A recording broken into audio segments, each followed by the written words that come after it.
Sophia, can you hear me okay? Yes, ma'am. Okay.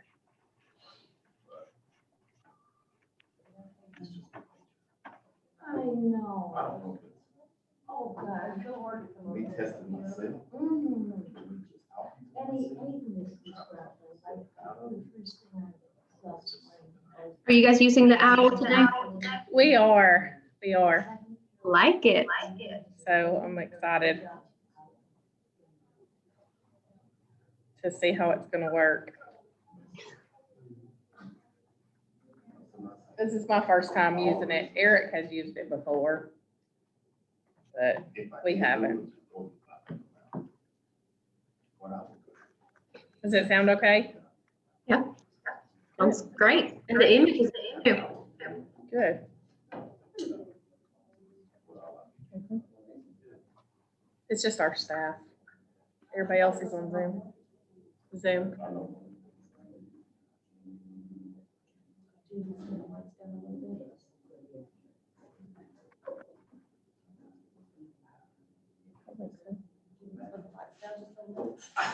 know how I'm gonna leave. Can you see the screen okay? No,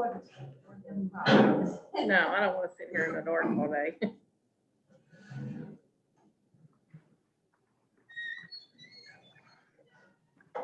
I can see it for the light though.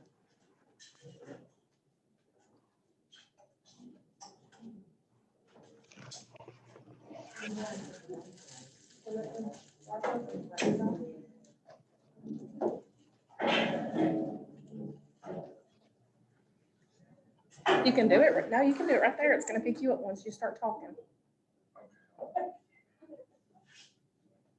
We need the light. Yeah. But everybody else is going to have to keep your volume down because the owl focuses on who's speaking. So. That thing's not going yet, is it? Good morning, everyone. Welcome to our trauma-informed care training here at Camp Howard Family Resource Center, along with the Franklin County Prevention Coalition. I'm not going to go into great detail about who this gentleman is, but his name is Mr. Jamie Harper. Jamie is a great friend of mine with the faith-based community, Grand Division, Middle Tennessee. But he's not only a friend, he is a trusting brother that I've gained or gotten to know in the past 2-3 years. And without further ado, Mr. Jamie Harper. It's okay, y'all.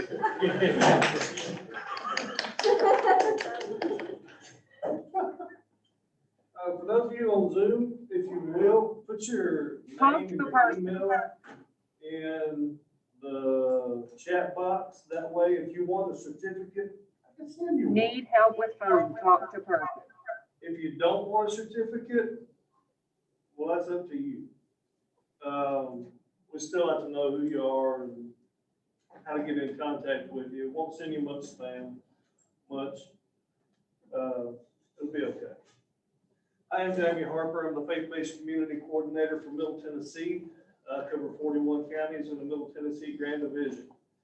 I'm blessed to be in this opportunity and have this position. I don't really want to call it a position because, well, it's just more of a lifestyle. And it's a cool place to be in because I get to work with individuals who have really been down the path. So a lot of what I'm going to be talking about today is we go in and we discuss trauma.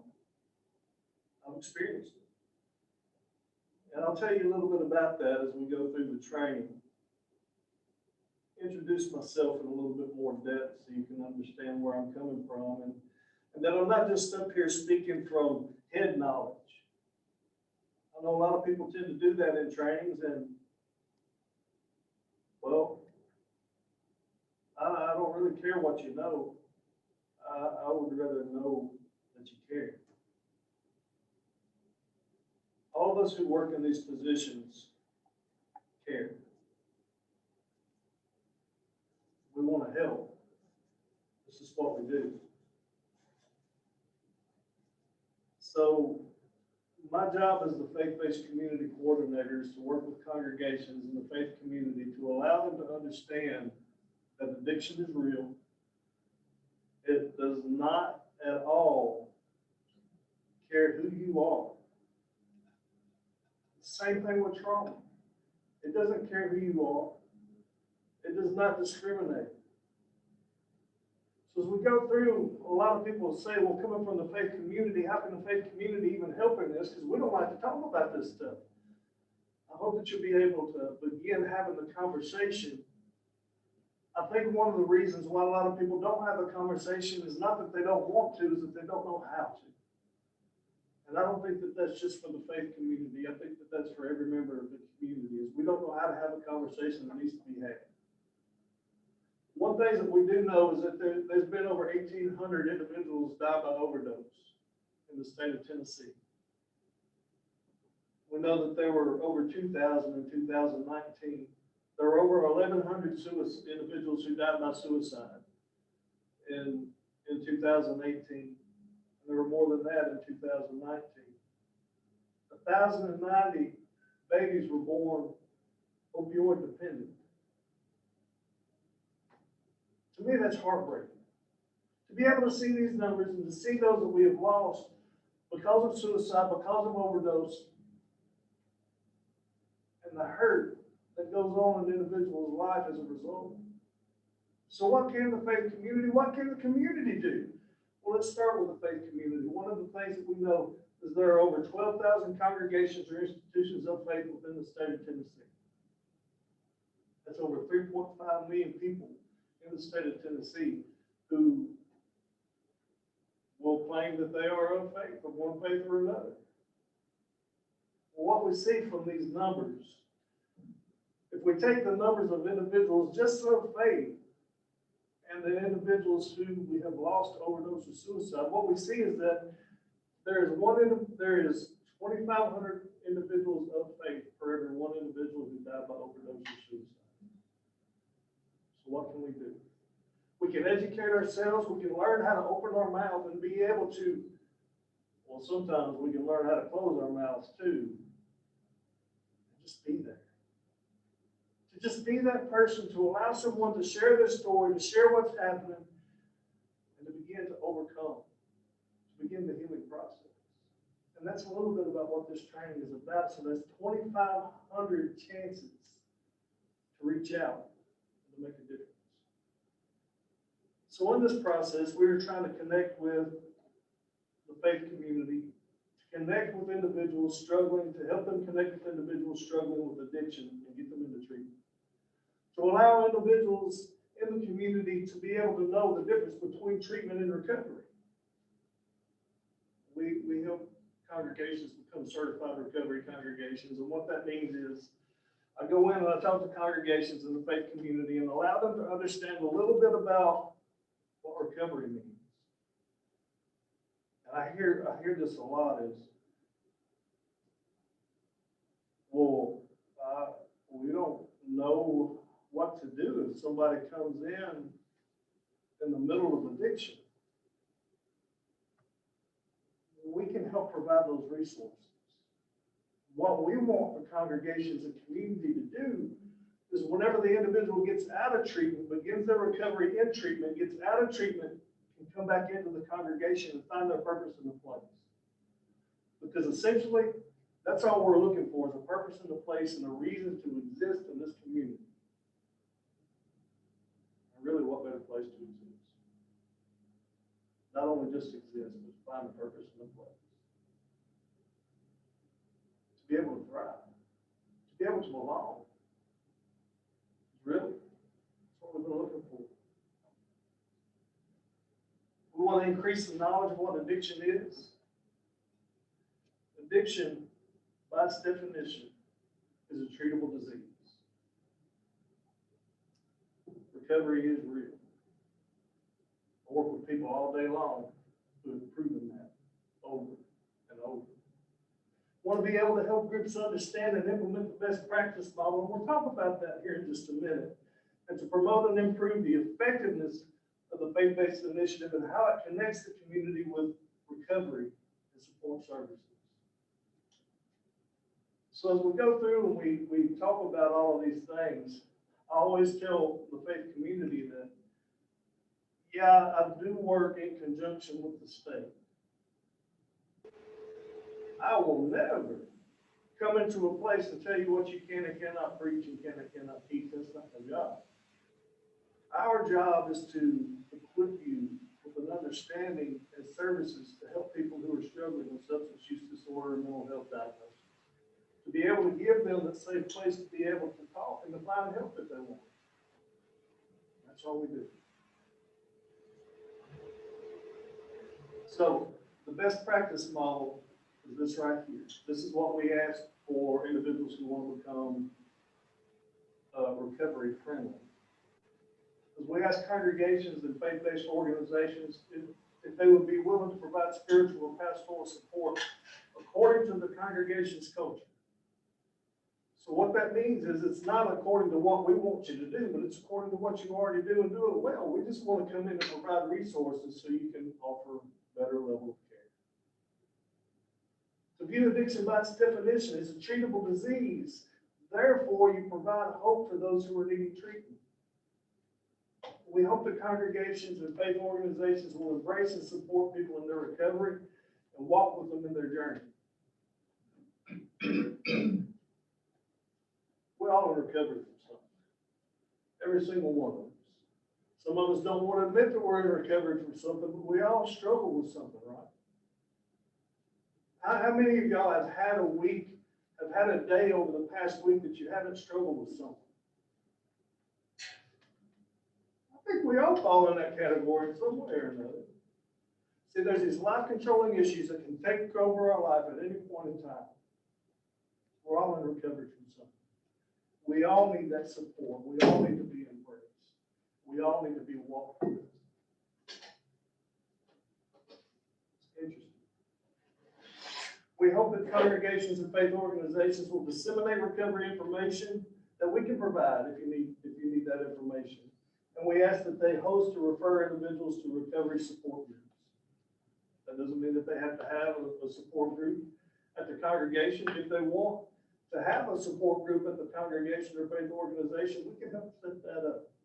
We do a lot of different trainings, and one of the trainings that we offer is actually a small group facilitator training. It's a 3-day workshop. And well, I think it's very good in allowing people to understand how to facilitate small groups.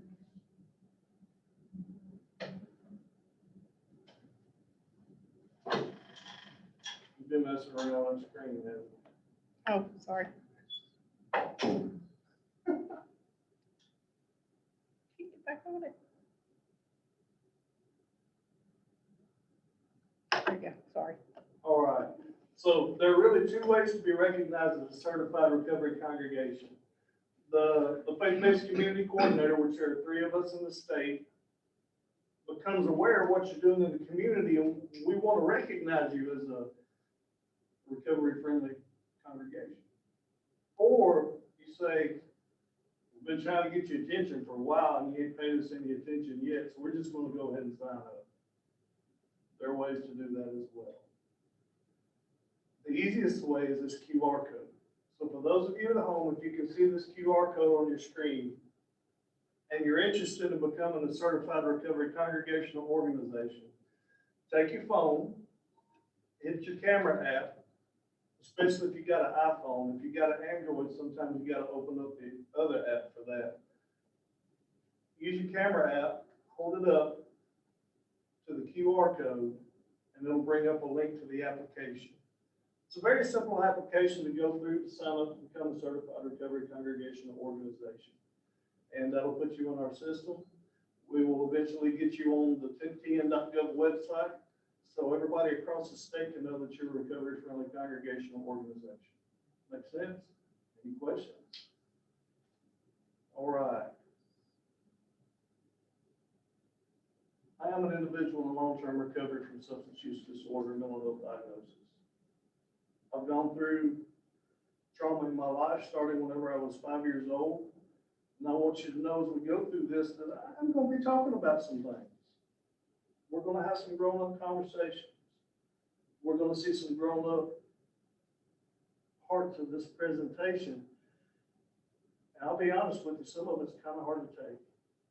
So if you find yourself needing to get up and take a break, get up and take a break. If you find yourself being triggered and need to get up and walk around or just leave for a few minutes, feel free to do that. Just let me know that you're okay. If you want to talk about it after this is over with, I will be more than willing to talk with you. I just want you to have that freedom. And also, if you just need to get up and go use the bathroom or get something to drink, you can do that too. If you have any questions or comments as we go through this training, please feel free to ask. I love being in groups like this because all of y'all are smarter than me. And so if there are questions, it's easier for me to say, what do y'all think? That way I don't have to be the one that has all of the answers. Because just because I've experienced what I've experienced, I know things from my perspective. I may not be able to answer you in the way that you would like to be answered. I was sexually abused from the time that I was 5 years old. We moved around a lot after that point. I was physically abused and bullied in school, emotionally withdrawn from, neglected, felt abandoned from family. And that was my life. I started using whenever I was 11 years old, whenever a family member introduced me. Okay, whenever a family member said, we're going to a party. I said, I don't want to go to a party. No, we're going to a party. What are we going to do a party for? Because I'm going and I don't want you to tell on me, so you're going too. Okay, the family member was 5 years older than me. 16 years old, I was 11. She told me repeatedly, I can kill you. She was 5 years older, so I believed her. She used to beat on me on a regular basis, and so, you know, I was like, fine, whatever, I'll do whatever you say, just to keep from that beating. So I went to the party, ended up growing out a mullet. It was a nice one. I've got a picture. I've got one of the best hair in high school, so I kept the mullet for way too long. But it was okay. By the time I was 13 years old, I was smoking weed on a regular basis. By the time I was 16 years old, I was a blackout drunk. My father was killed whenever I was 17 years old. By the time I was 18 years old, I was addicted to crack cocaine, alcohol, pills. Started getting into hallucinogenics. Went on a deeper downward, darker spiral in my life. I didn't want to live. I didn't want to take my next breath. That's just the way my life was. I dropped out of high school 2 months before my junior year was over. Stopped going to church. As I said, you know, how could the God that we served our whole life get us to a place like this, and now all of this has happened? I wondered if there even was a God. I used it one way or another until I was 30 years old. 7 years before, I was going around and I was looking for some dope, and I saw this girl in the car pass me. And I pulled around, I turned around, I followed her into a Subway restaurant. That's where I ate supper last night. That's what we're having. I know what she ordered. I'm not going to say that. We're not having that for lunch. She would be embarrassed if I told her. But I saw this girl who I thought may have a little something, something. So I pulled in and I walked in and I said, hey, who's your buddy? It wasn't that smooth. Hey, how you doing? It was more like, hi. 2 months and 3 weeks later, we were married. Never seen the girl before in my whole life. 2 months and 3 weeks later, we were married. We moved to Nashville because they had the best radio station between Nashville and Jackson. So we decided because of 103 KDF back in the day, whenever it was good, we moved to Nashville. Still continued my use for 7 more years.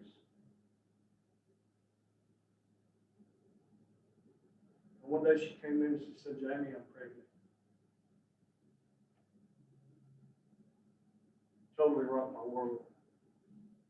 I didn't know what I was going to do. I knew that I couldn't continue the life that I was living and raise that child in the environment that I had created, so I knew that something had to change. But I didn't know how.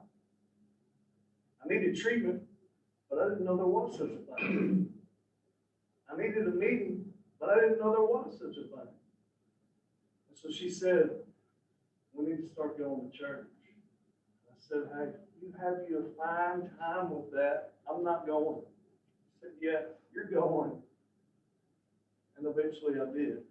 And I put stipulations upon everything that we did going into church so I wouldn't have to talk to any of them people.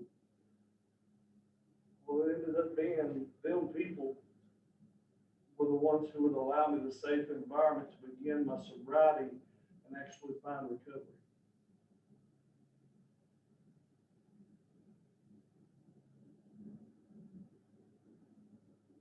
I've been in recovery for 18 years. In that time, I went back and got my GED, a degree in electronics engineering, a degree in psychology and Christian counseling. And on May 8th, I will graduate with a master's degree in clinical mental health counseling. I'm a certified peer recovery specialist, the faith-based community coordinator for Middle Tennessee. Recovery is real. We do recover. You see, all the people that I work with have stories. And I would say that all of you have stories as well. May not be like mine. Actually, I hope it's not. But we all have a story that needs to be heard by someone. We have all struggled, but we have all overcome in some way, in some fashion.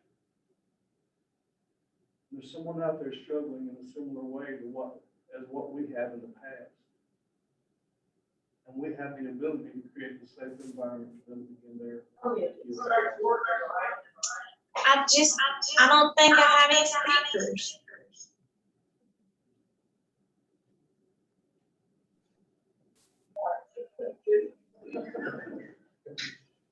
As we go through this, we're going to talk about trauma. We're going to talk about recovery. We're going to talk about the way that trauma affects individuals and how it can lead to addiction. We're going to see how trauma affects individuals and their mental health. We're going to see the ways that we can be able to bring a place of healing to the community and into the lives of those who struggle and live with hurt. Through the first part of this section, we're going to talk about have a shared understanding of what trauma-informed care is. We're going to identify what trauma is, have an awareness of the effects of trauma on brain development. We are going to be going through a lot of PowerPoint, so this is just a PowerPoint. I'll go ahead and apologize to you, and before we get started, I'll try to make it as entertaining as possible, but there's only so much you can do. We are going to have some videos as well. So the OWL is multifunctional purpose use. Today it is recording, it is videoing, it is the microphone, and it is the speaker. So you're going to be hearing a lot of things coming from that today. As we get into this, I think one of the best places to begin is to understand, whenever we think of trauma, it's easy for us to look at someone who is acting out in certain ways and to say, what's wrong with you? Have any of y'all ever said that to someone before? What's wrong with you? Yeah? There's been a lot of people tell me that. What is wrong with you, boy? And you know, subliminally in my mind, I automatically think, yeah, what is wrong with me? There's something wrong with me. Well, as we go through this training, you will be reinforced with that understanding that something is wrong with you. And I'm okay with that. You got to have something wrong with you to have fun every now and then. I'm just saying. But what if we change that wording from what's wrong with you to what happened to you? What if we were able to say these actions that the individuals are having It's not symptoms of a problem. It is a way that they have learned to adapt to the environment that they've grown up in.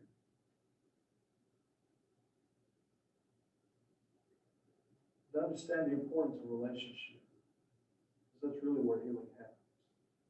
I look at addiction, I see the opposite of addiction is connection. I look at trauma, and I see the opposite of trauma is healthy connection. The opposite of suicide is healthy connection. We need connection to other people. We need connection to community. A lot of times that community doesn't know how to create that safe place. We look at the individual who is hurting and say, oh, I feel so sorry for you. Well, don't feel for me. Feel with me. Be there with me. There's a big difference between sympathy and empathy. As we go through.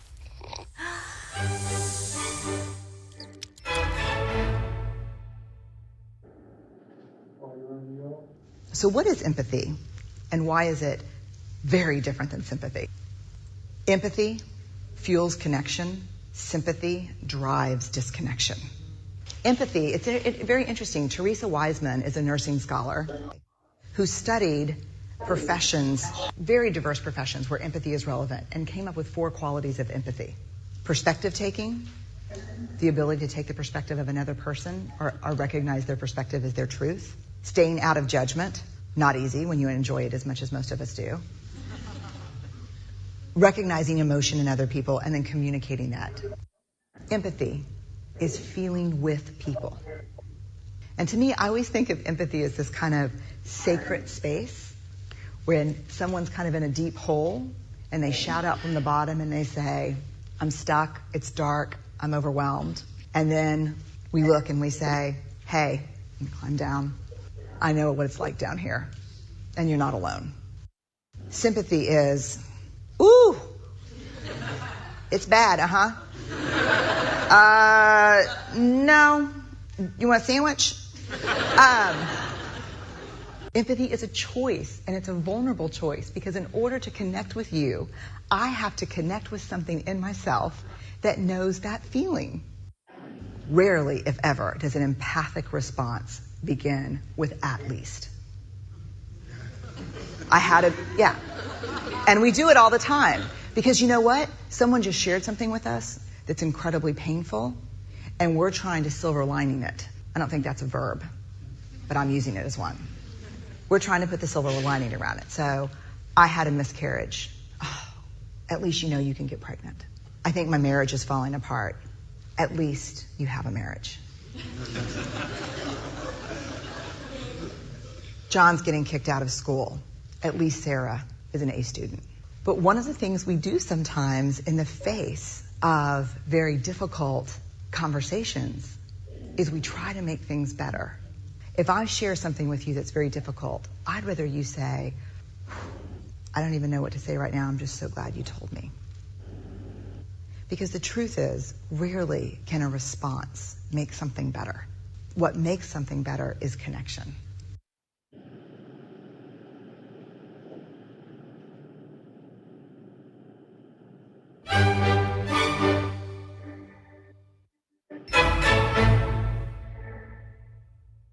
What's something you may have learned from the video, whether you've seen it a million times or whether this is the first time you've seen it? What's something that you learned from the video?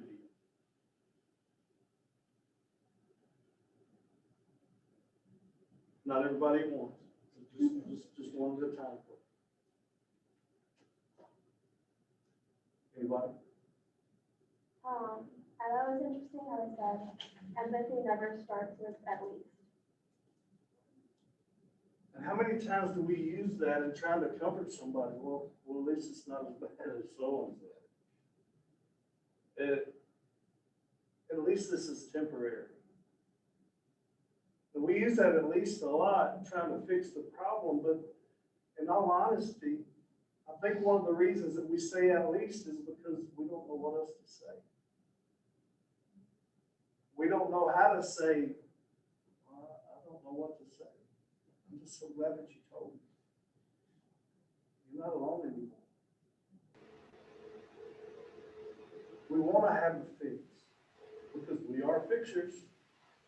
We want to fix the problem. We want to be able to take care of someone, to make them feel better by our words. And a lot of it is, it's well-meaning. Everything behind it is for a good purpose. We just don't know how to do it correctly. So being able to have the courage to say, I just don't know what to say. I'm just so glad that you told me. I want you to know you're not alone. Just to sit with that individual. Are y'all familiar with the skit guys?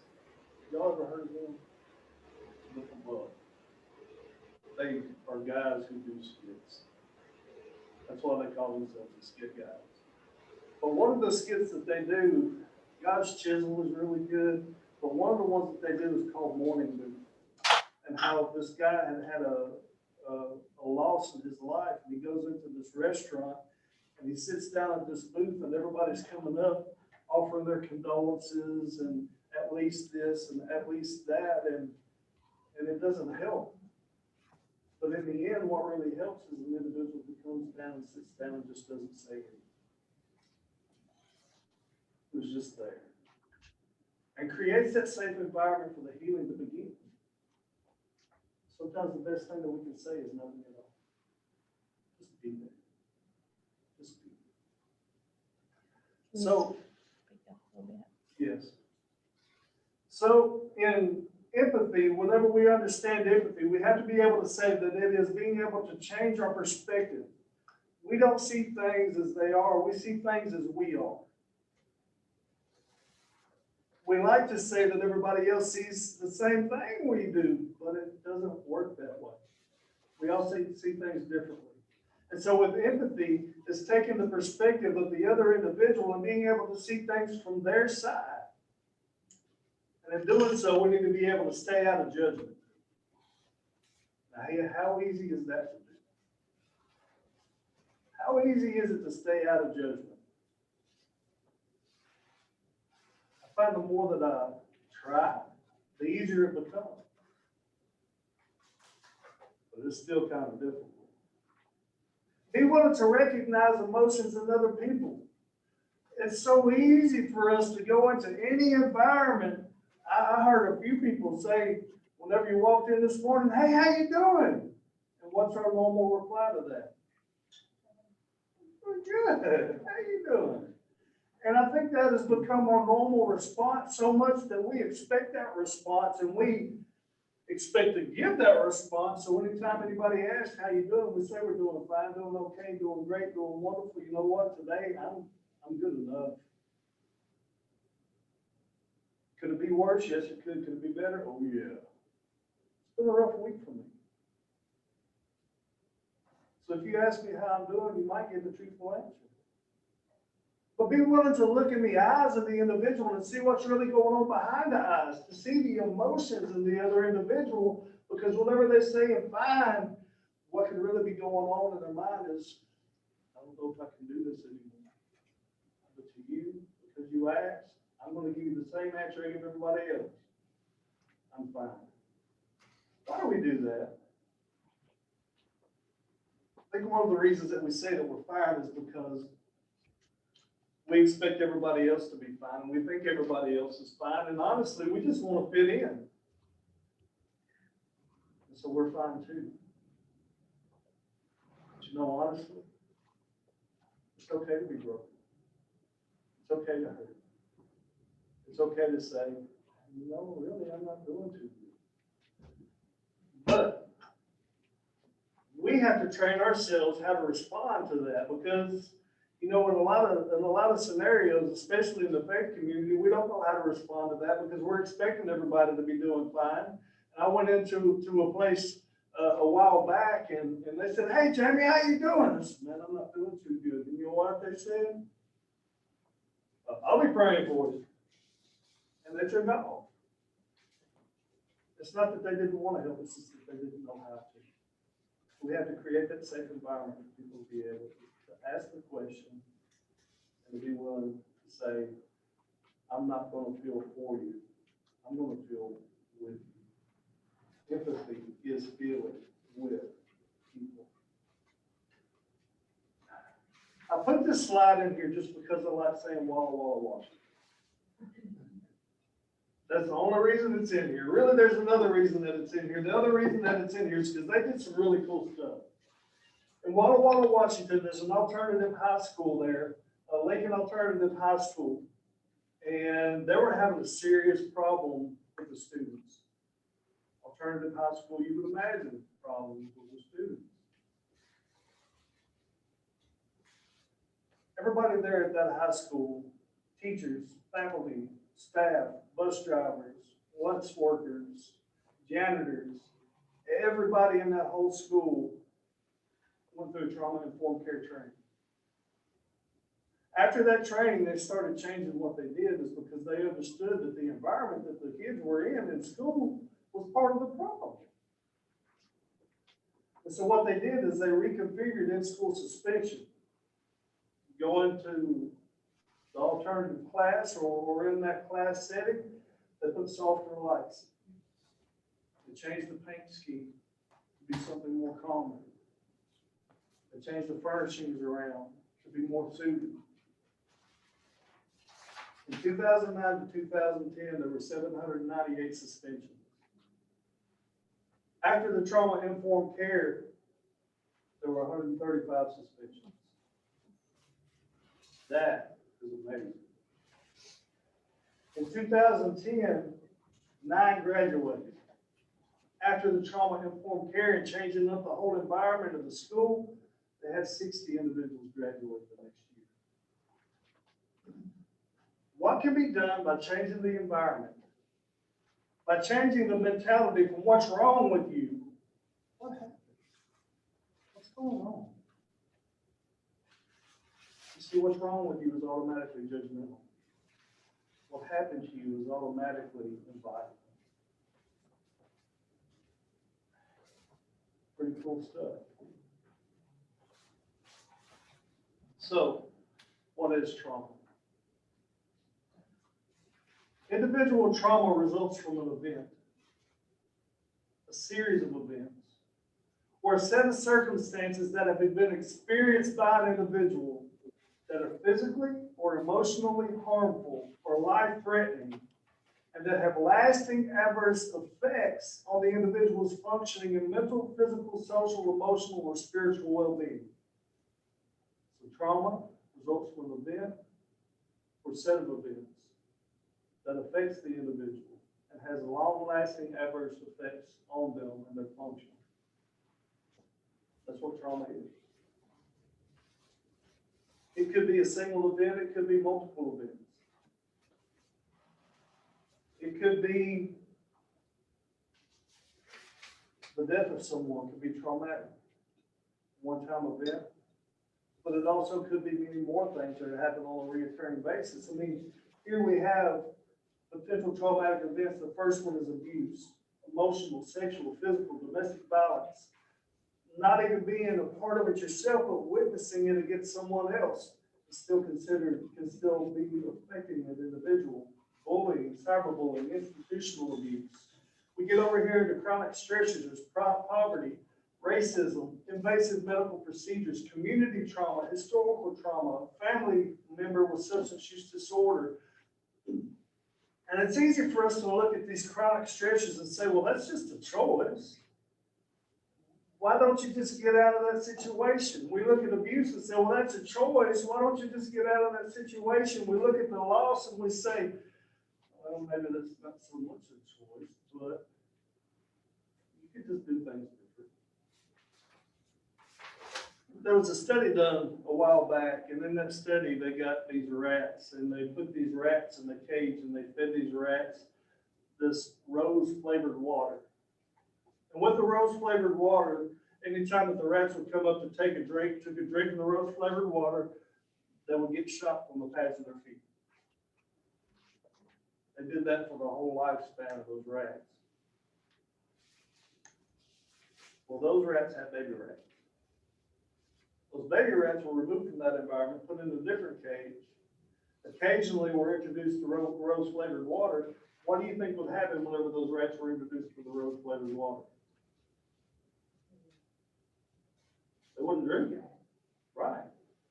They couldn't drink it. They had never had that electrical shock, but because their parents lived in that trauma for so long, it was passed on genetically to the babies. Those rats grew up. Had baby rats. I don't know what you call baby rats. That's what I'm calling baby rats. I would like to call them mice, but I know mice aren't baby rats. The next generation came up. Same experiment, rose flavored water. They were introduced to that rose flavored water, and what do you think happened? Third generation now. Couldn't drink it. Same thing. Never been exposed to it. Actually, a complete generation removed from it, but we still were affected by the trauma that the previous two generations previous were put through. We wonder, why don't you just move? Why don't you just do something different? Because it's not that easy. The effects of trauma can be generational. Not just because we continue to live in that environment, but even removed from the environment, we can still be affected by it. There's loss, death, abandonment, neglect, separation, natural disasters, incidents, terrorism, and war. All of these things are potential traumatic events, but not everybody who goes through one of these are going to be affected like everybody else is. So we have to understand, it's an individual's experience of the event, not necessarily the event itself that is traumatizing. I know that some of y'all have heard this story before, but I'm going to tell it again just because, well, I like it. It's funny. And then actually seeing it happen again a couple of months ago is just even that more funny to me. A friend of mine, a brother of mine, who I work with, I will not mention any names, I will tell. And I were going, and we were going to this place, and we were setting up an event. And if any of y'all didn't hear that, we'll tell you. And I were sitting in this place. We went to this community center to talk to this woman about having an event in the city, in the town that we were going to. And so we sat down with her. About 5 minutes into the conversation, she was sitting over here at the desk, kind of like what you are. He was over here, and I was right here. And there was this bookshelf that was right here behind him. And about 5 minutes into the conversation, she said, "You might hear a boom, just a small boom." And we're like, "Oh, okay." She said, "They're blasting next door." All right. So we get back into our conversation. You're recording this, ain't you? No. And so we go through and we continue our conversation. About 15 minutes later into the conversation, we were expecting this little boom. Okay. Well, it was this big old huge, extensive boom. It shook the walls. The wall with that bookshelf kind of bowed in, it felt like, and things started flying off of the shelf. And I freaked out. I was like, what just happened? She had already told us what was going to happen, but I still freaked out anyway because I wasn't expecting it. It came out of nowhere. This street, it's just like my eyes went just blurry. I looked over and he was gone. I looked over at the woman at the desk and she was doubled over, laughing. I looked over here where nobody was previously, and there he was over here like this. Oh man, come on. It's an individual's experience of the event, not necessarily the event itself that is traumatizing. We have 3 different people going through the same event, but all 3 of us have a different response to it. She was laughing as hard as she could. She was crying. She was laughing so hard. Why? She knew what to expect. She'd been through it. And it was almost as if she was waiting for that moment because she knew it was going to be funny. He took off and was in fight mode. I was sitting here in my seat going, what just happened? What's going on? essentially, I froze. 3 different responses, same event. A couple months ago, we were at an event. He was sitting over here at this desk, and I was here at this table, and there was other people out in the crowd, and something happened. It was another boom or something. And I saw it was blurred, and it was reminiscent of that day. And I looked over to where he was, separate event. He was gone. I looked over a couple rows of people, and he was sitting in this big old guy's lap. He had just jumped over people and landed in this dude's lap. Same thing happened again in a different situation, but still the same response. We have to wonder, can I really expect someone who is going through a traumatic event, regardless of how big or how small it was, can I expect everybody to react and respond the same way that I do? No, because essentially we're not responding, we're reacting. Through life, we learn to respond. Through situations, we learn to react.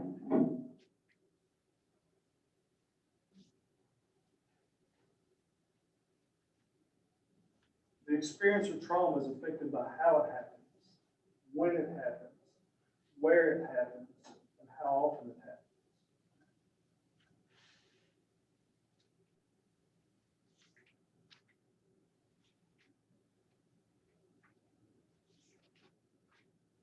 Why did I act the way that I did? I need to go back to slide.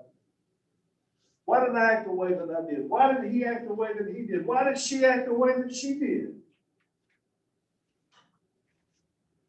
A lot of times it's easier for us to say, well, it's symptoms of what's going on in an individual's life. Is it symptoms?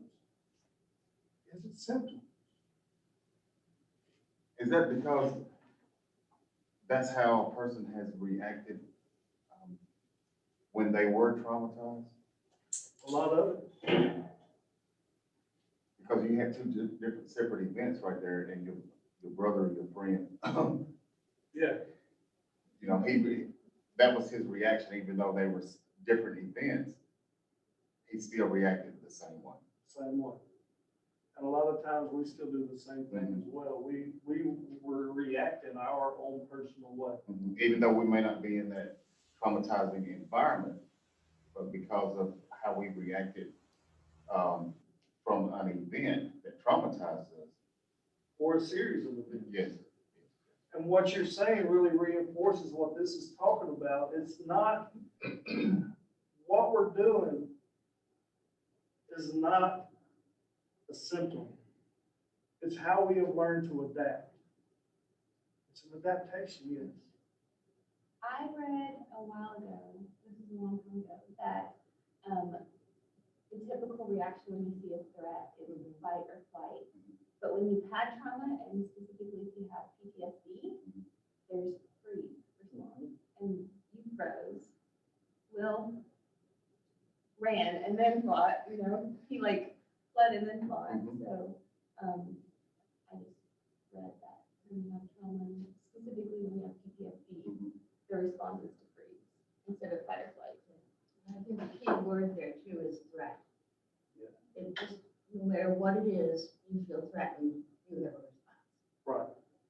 And we'll see in the video here in a few minutes that a lot of times things come in that we wouldn't consider a threat, but to an individual who has been through that trauma, oh, it's a threat. And it brings back memories. It brings us back to that position where we were. And so we find abnormal responses or normal responses to abnormal situations. It has become a normal response for us to an abnormal situation. And so even whenever things are going good for us, there can always be triggers that trigger these adaptations. So in a traumatic situation, what our body does is it goes into survival mode. We'll talk more in depth about this here in just a few minutes. In a few minutes. And what happens in that survival mode is we have this base part of our brain back here, which essentially runs our breathing, our heart rate, our everything that keeps us alive. We have our prefrontal cortex up here that has our logic and reason.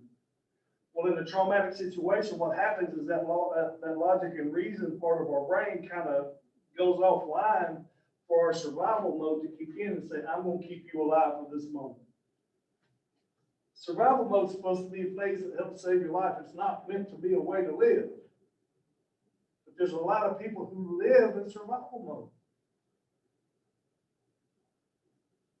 Y'all's thoughts about that?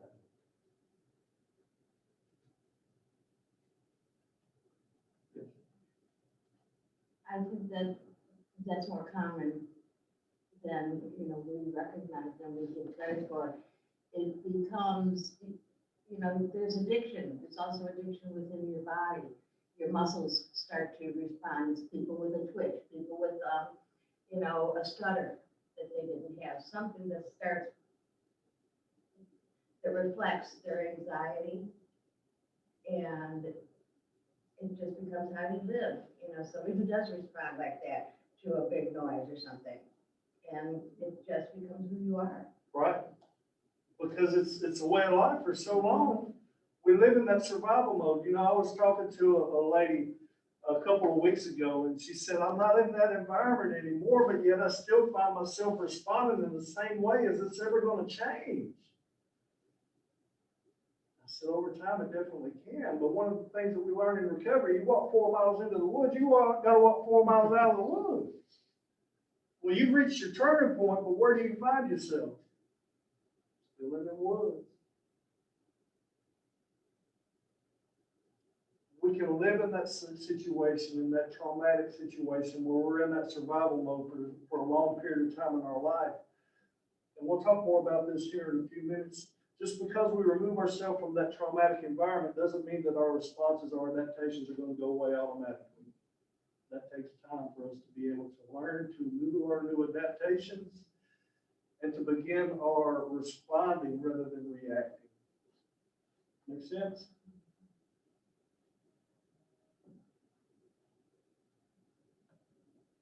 I ain't done anything. I think it might be me. Let me reset this guy. There we go. All right. So physical reactions to trauma. There are physical reactions to trauma. There are emotional reactions to trauma. As we go through, we look at this and we say again that these are normal reactions to abnormal events. It's a way that we have learned to adapt to the life that we lived in. And so instead of thinking of these as symptoms, think of these as ways that we have learned to adapt. So there's physical reactions, headaches, backaches, stomach aches. After my father was killed, I spent a long time in the hospital with neurosurgeons trying to figure out what was going on with my back. The bones in my back, my muscles would spasm so hard that it went through and it moved my spine to an S shape. And they were trying to figure out what was causing it. What caused it? Trauma. Stress. That's what caused it. They were looking for a physiological explanation for it, but there wasn't a physiological explanation for it. It was trauma. It was stress. And that's what my body did. Now, if you go through a time whenever you're having high anxiety, maybe a panic attack, what goes on to your body? What happens to your body? What are some physical responses that your body has? Your body goes into seizure. Okay, what else? Shortness of breath. Shortness of breath, what else? What's that? Tightness of your muscles. Tightness of your muscles, what else? Increased heart rate, exactly. Now, I've had panic attacks. I've been to the hospital with them. I've learned how to deal with them over time. They still come. I just had one the other day. Had another one a few days prior. I hate doing that. But it happens, to me anyway. If you've ever had one of those, you know what it's like. You think you're dying. What if you lived in that state? You See, if we live in survival mode, essentially we're living in that state. And you think that that short-term effect on your body, you know how it affects you. The next time something like that happens, you don't want it to happen to you.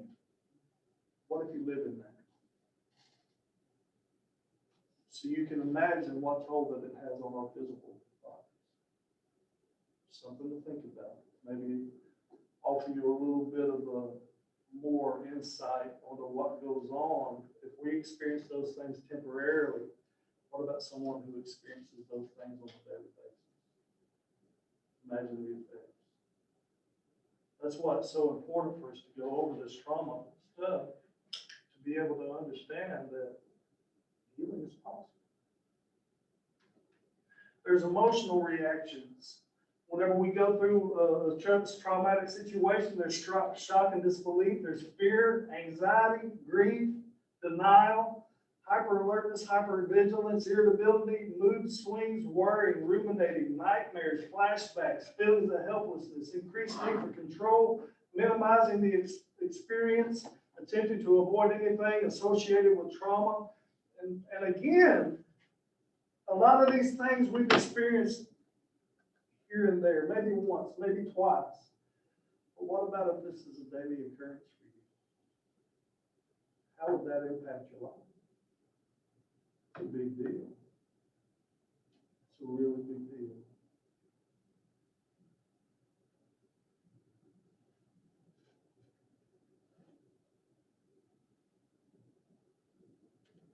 So, the brain. We just talked about this briefly just a minute ago. It has a bottom-up organization. The bottom controls the most simplest functions, such as respiration, heart rate, and blood pressure. The top area controls more complex functions, such as thinking or regulating emotions. That's where the logic and reason is. Here in between, we'll see this here in just a few minutes, but here in between is the limbic system. The limbic system is where the dopamine is produced. That dopamine tells our bodies, our minds to go. Prefrontal cortex, where the logic and reason is, tells us to stop. It's not a good thing to do. But over prolonged use of substance, that connection between the limbic system and the prefrontal cortex shuts down or it loses that pathway, so there is no more logic and reason that tells us to stop. It's just go, go, go, go, go, all of the time. Logic and reason is gone. How can I stop? This is not just a choice anymore. What may have begun as a choice to begin with is now controlling me. At birth, the brain is underdeveloped. Not all the brain's areas are organized and fully functional. During childhood, the brain matures. Brain-related capabilities develop in sequence. The process of development is guided by experience. If we grow up in a traumatic environment as a child, our brain develops around that and adapts to it.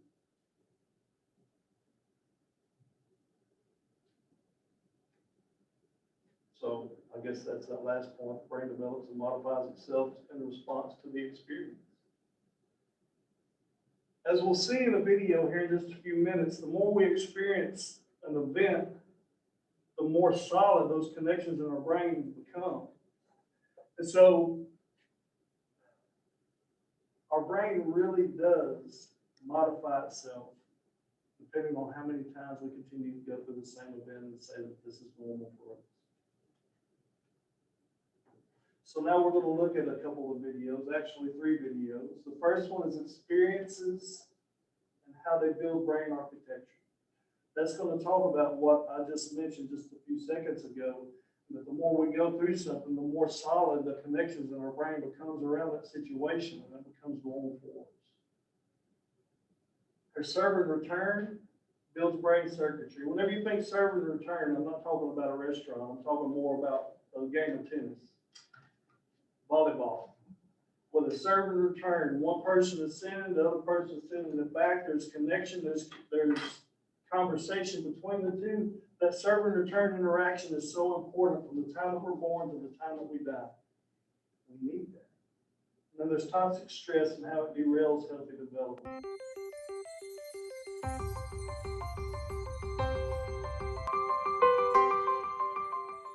Child's experiences during the earliest years of life have a lasting impact on the architecture of the developing brain. Genes provide the basic blueprint, but experiences shape the process that determines whether a child's brain will provide a strong or weak foundation for all future learning, behavior, and health. During this important period of brain development, billions of brain cells called neurons send electrical signals to communicate with each other. These connections form circuits that become the basic foundation of brain architecture. Circuits and connections proliferate at a rapid pace and are reinforced through repeated use. Our experiences and environment dictate which circuits and connections get more use. Connections that are used more grow stronger and more permanent. Meanwhile, connections that are used less fade away through a normal process called pruning. Well-used circuits create lightning-fast pathways for neural signals to travel across regions of the brain. Simple circuits form first, providing a foundation for more complex circuits to build on later. Through this process, neurons form strong circuits and connections for emotions, motor skills, behavioral control, logic, language, and memory during the early critical period of development. With repeated use, these circuits become more efficient and connect to other areas of the brain more rapidly. While they originate in specific areas of the brain, the circuits are interconnected. You can't have one type of skill without the others to support it. Like building a house, everything is connected, and what comes first forms a foundation for all that comes later.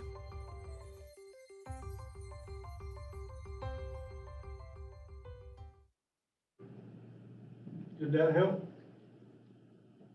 Make everything clear as mud? The really big gist of this is that the more we experience something, the more solid those connections become. The less we use something, those connections go away. Pruning. What's something that you learned through the video, if anything? But a lot of the connections that we have that we don't really use as adults, they kind of just go away. And what we use more often solidifies. So inactive use, inactive trauma, our brain recognizes that as normal. It solidifies those connections and gets rid of everything else. And so that's why it makes it so hard to be able to overcome.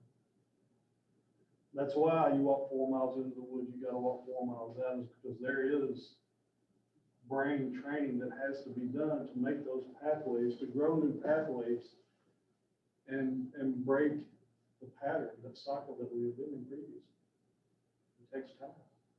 It just does. Y'all want to take a break? You want to keep going? Yes. I have a question for everybody.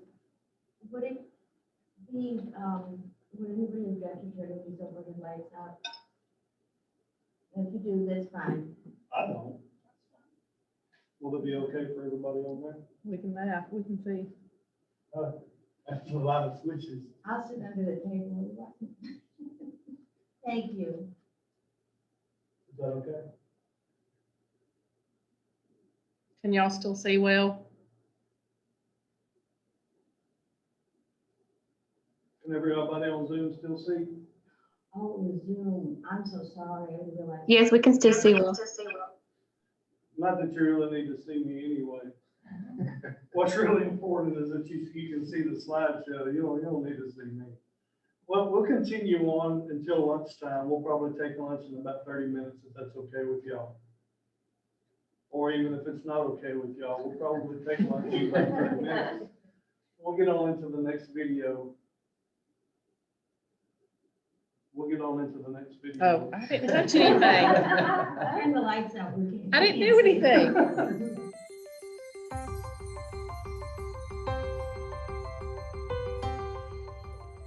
A child's experiences during the earliest years of life have a lasting impact on the architecture of the developing brain. Genes provide the basic blueprint, but experiences shape the process that determines whether a child's brain will provide a strong or weak foundation for all future learning, behavior, and health. During the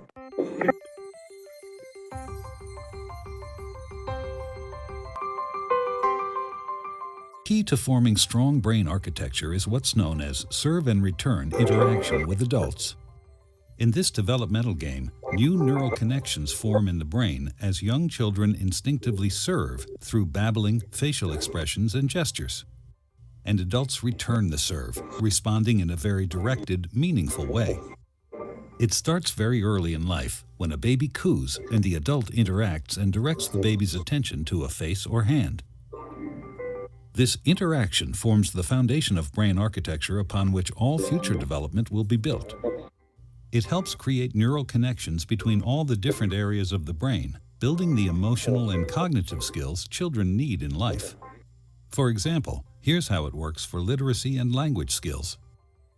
When the baby sees an object, the adult says its name. This makes connections in the baby's brain between particular sounds and their corresponding objects. Later, adults show young children that those objects and sounds can also be represented by marks on a page. With continued support from adults, children then learn how to decipher writing and eventually to write themselves. Each stage builds on what came before. Ensuring that children have adult caregivers who consistently engage in serve and return interaction, beginning in infancy, builds a foundation in the brain for all the learning, behavior, and health that follow.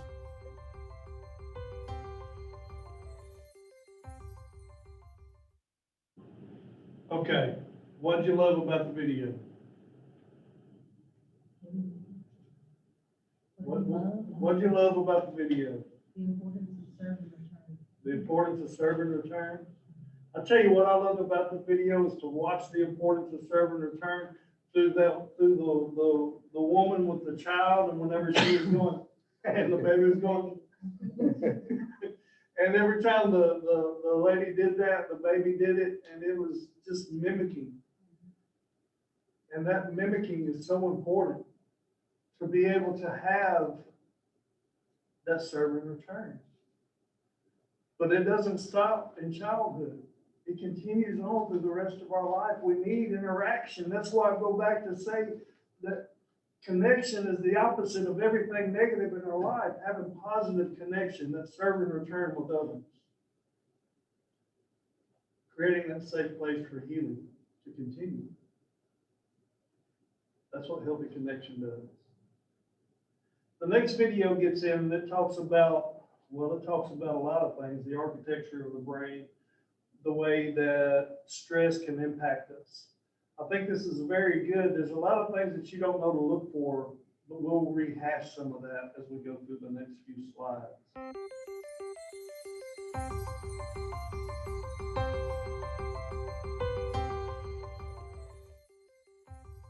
Learning to deal with stress is an important part of healthy development. When experiencing stress, the stress response system is activated. The body and brain go on alert. There's an adrenaline rush, increased heart rate, and an increase in stress hormone levels. When the stress is relieved after a short time, or a young child receives support from caring adults, the stress response winds down and the body quickly returns to normal. In severe situations, such as ongoing abuse and neglect, where there is no caring adult to act as a buffer against the stress response stays activated. Even when there is no apparent physical harm, the extended absence of response from adults can activate the stress response system.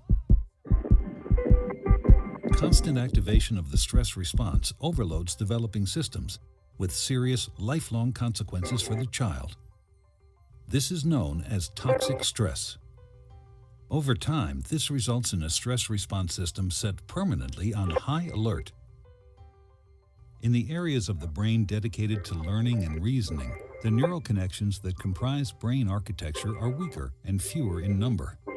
Science shows that the prolonged activation of stress hormones in early childhood can actually reduce neural connections in these important areas of the brain at just the time when they should be growing new ones. Toxic stress can be avoided if we ensure that the environments in which children grow and develop are nurturing, stable, and engaging.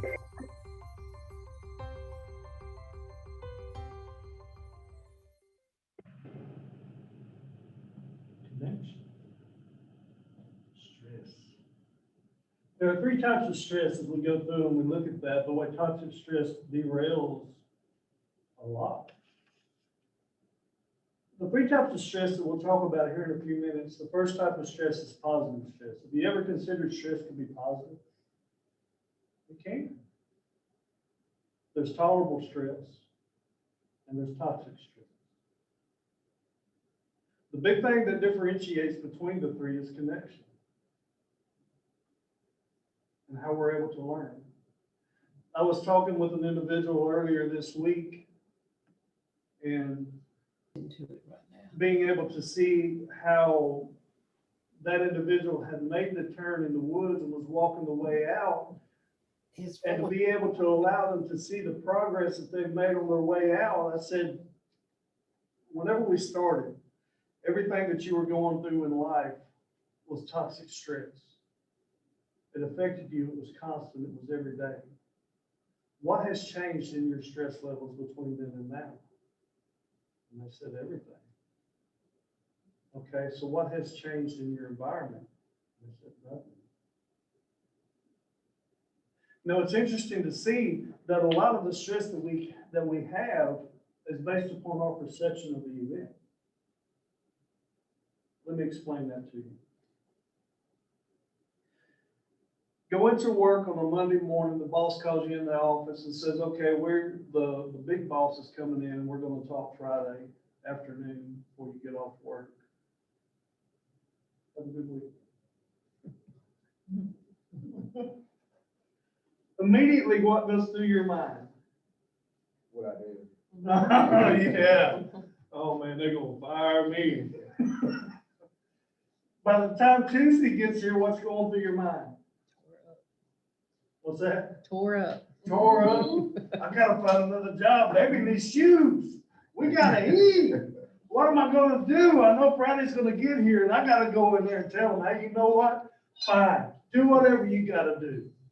And that's kind of our mentality. Just because we walk into an environment, our mind tells us we have this preconceived notion, this perception that Friday is gonna be awful.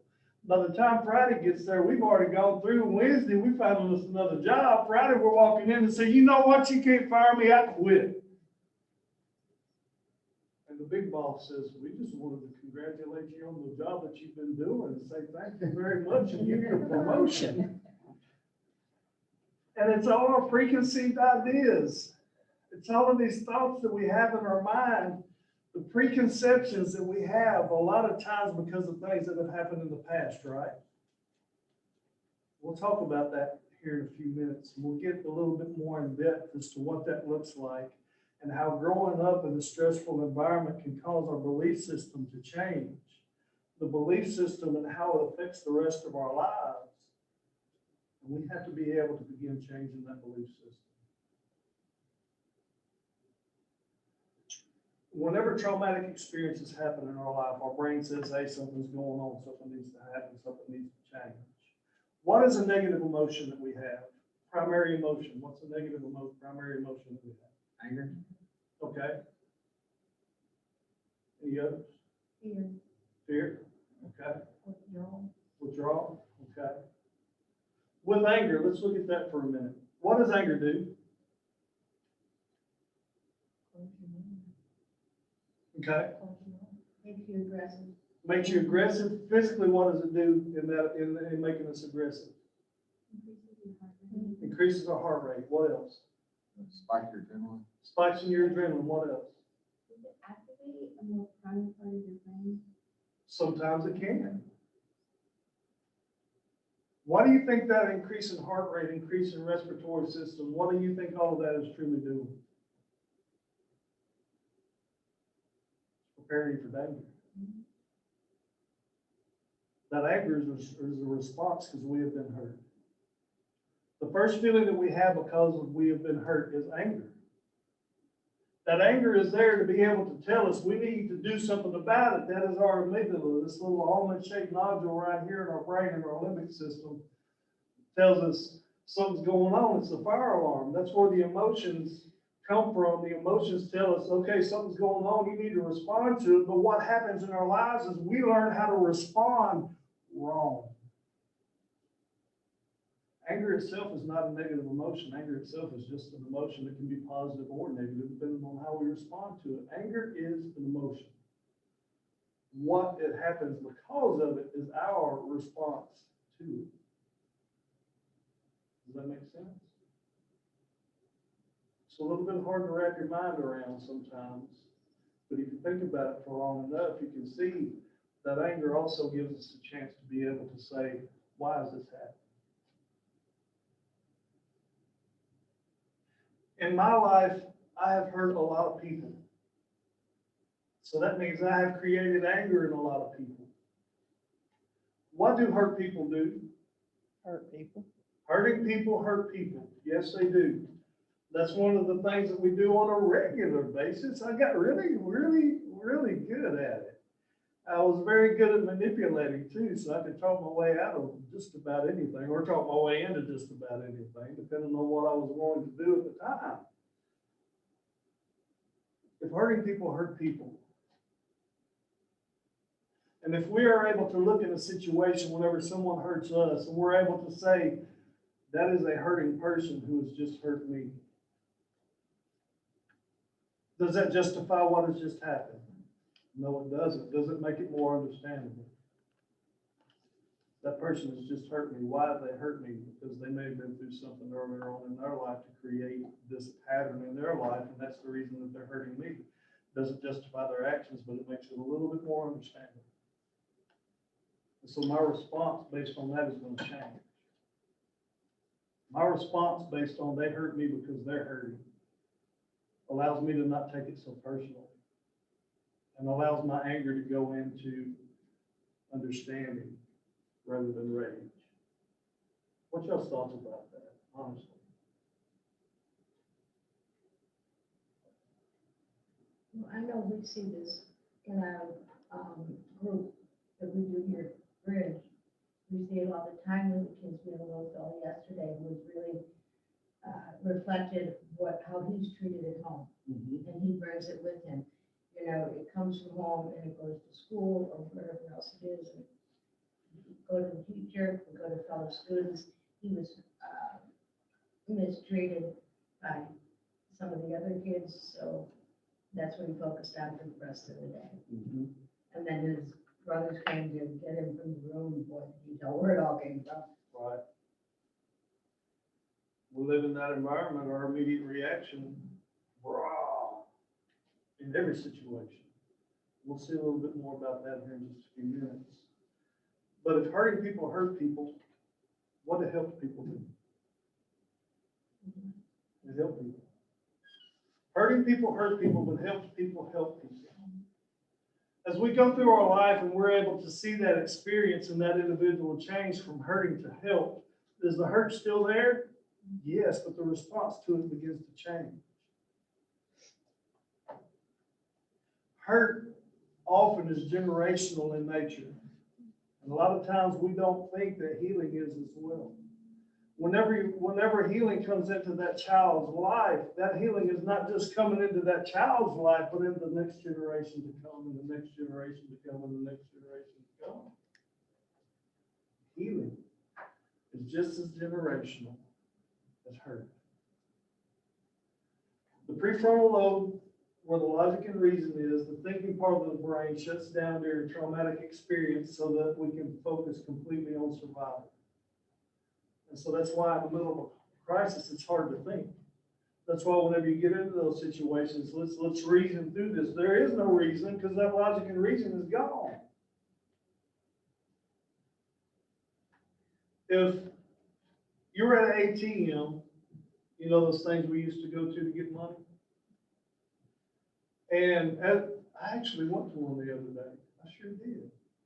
And I didn't want to freak out the guy who was in front of me, so I stood off about 20 feet from him because I didn't want to think that I was going to come up and rob him, because that's always my thought whenever I go to an ATM. What if somebody came up and put a gun to the back of my head and said, give me all your money? How would you respond? Or would you respond? Would you react? Okay. Depends on how much money. I think for the majority of us, what we would do is we say, yeah, here's my money. Hey, you need a car? You're gonna have to get out of here. Here you go. It's right there. It's a piece of junk, but you can take it. That a lot of times is our reaction. We're in survival mode. Does everybody react that same way? What about someone who is trained in the military or the police department? What if they were in that same environment? Somebody came up to the back of them while they're at ATM, put a gun in the back of their head, said, "Give me your money, you're gonna die." What would they do? Right, overpower. A lot of times that gun's gonna be in their hand in just a second. Why? The training keeps in. They have learned to respond instead of immediately react, but that response has become a different type of reaction. As we go through our life, in every scenario, regardless of the trauma, regardless of what we've been through, we can change that reaction and response over time. It can happen. Sometimes it's slower than others, but it can happen through training, through understanding. So, as we get in and we understand more about what it is to build strong brains, to go ahead and begin this process of training early, I'm going to watch this video that explains this in a little bit more depth.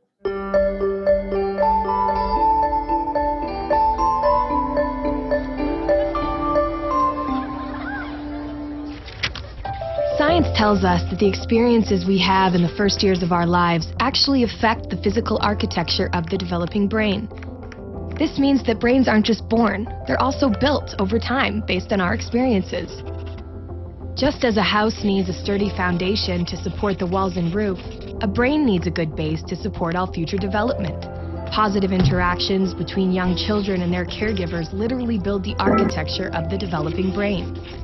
Building a sturdy foundation in the earliest years provides a good base for a lifetime of good mental function and better overall health.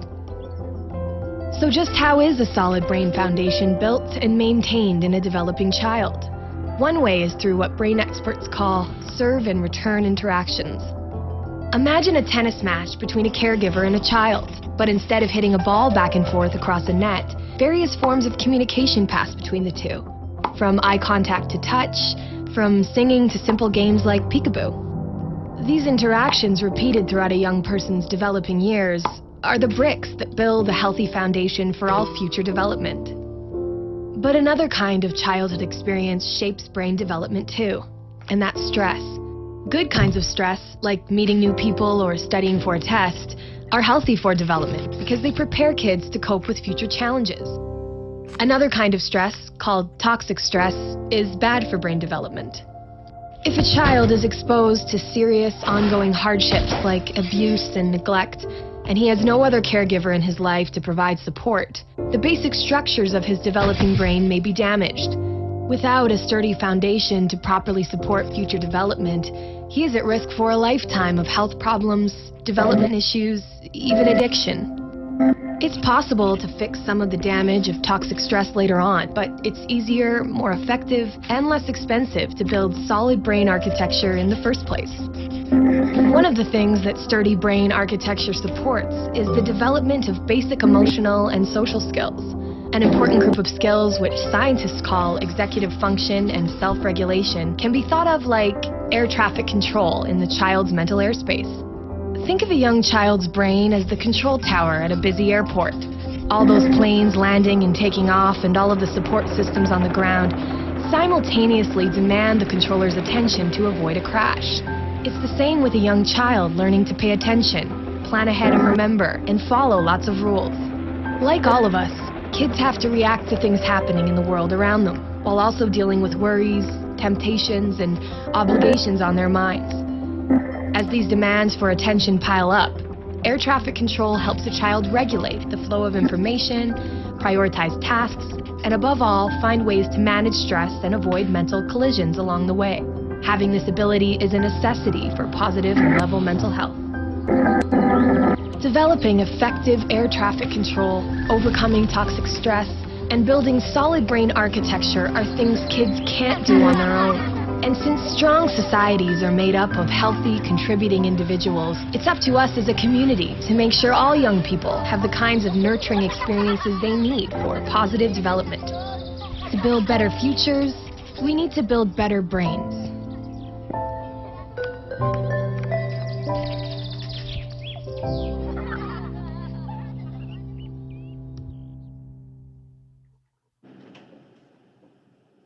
Oh, it's over.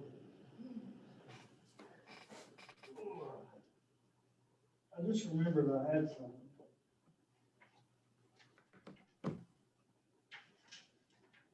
That may be beneficial.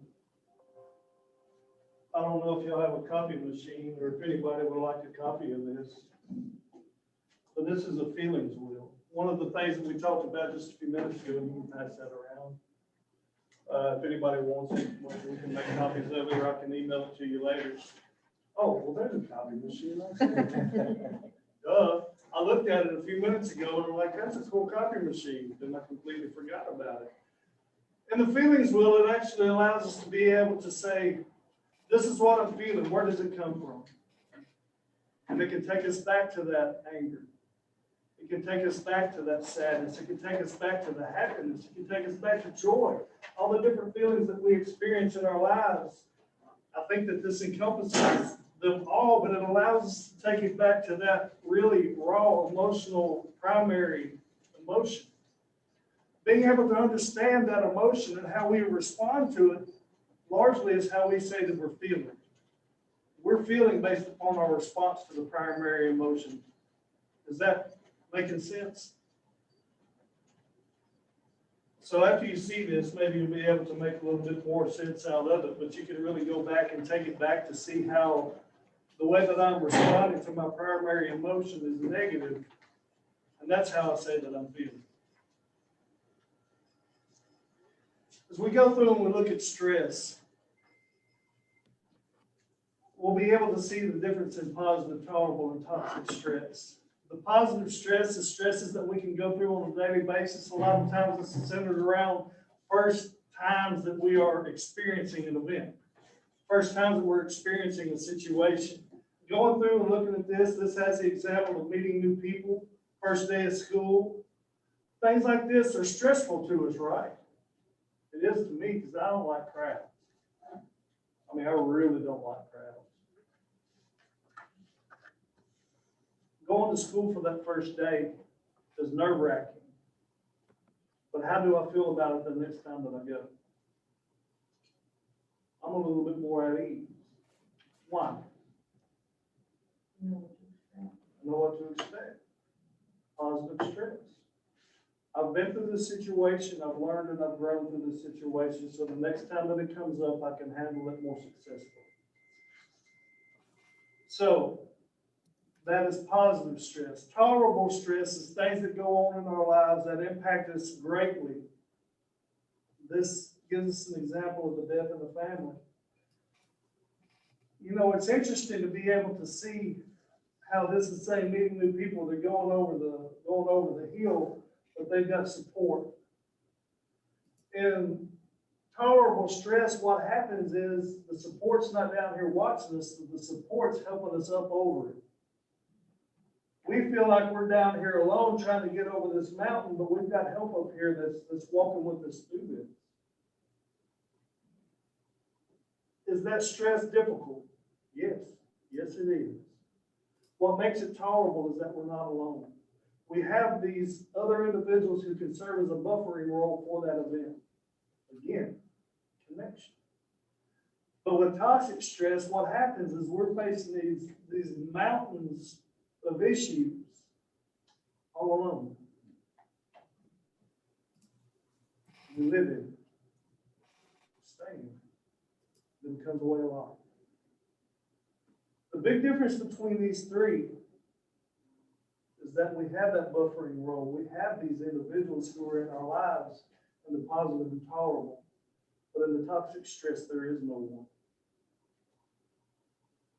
We send out invitations. You expect whenever you get invitations, they're nice and pretty, right?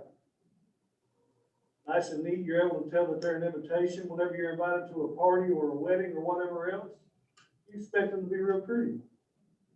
Yeah? Sometimes the invitations that we send out aren't so pretty. I sent out an invitation like that the other day to the people that I work with because I was having a really rough time. I knew that I could reach out because I knew that I had people who loved and cared about me who would accept that invitation. And I'll be honest with you, there are a lot of people who RSVP'd to that invitation but never really showed up for the event. But then there were people like Alan who did. What if we send out invitations and people would RSVP, but they never show up?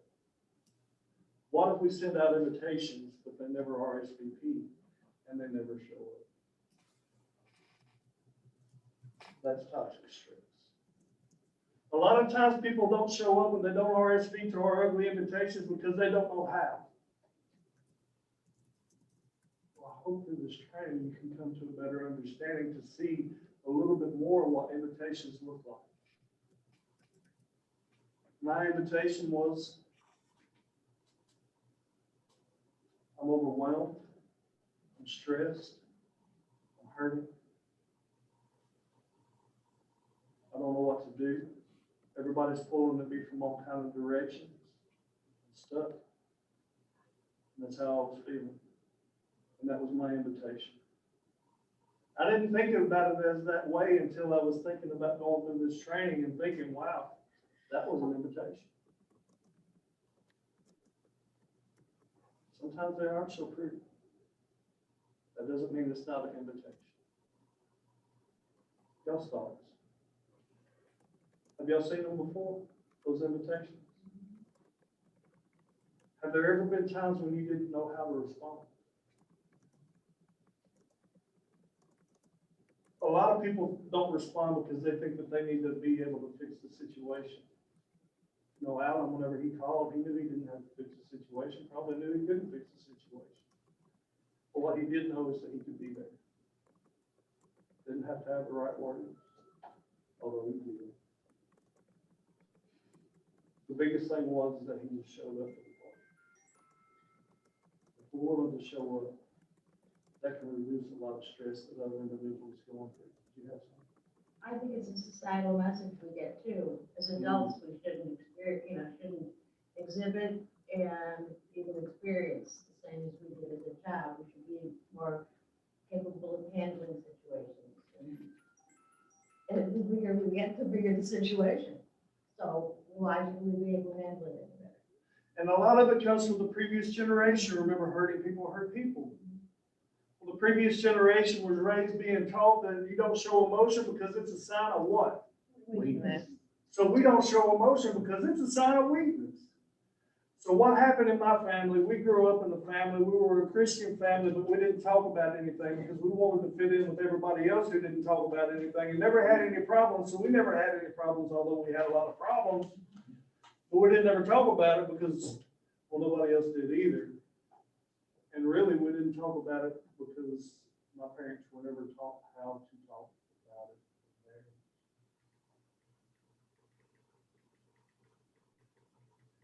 The generation that we have now don't know how to reach out because they've never been taught.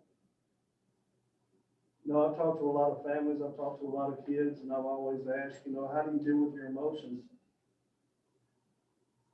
We don't, we just suck it up. Okay, well, let's talk about that.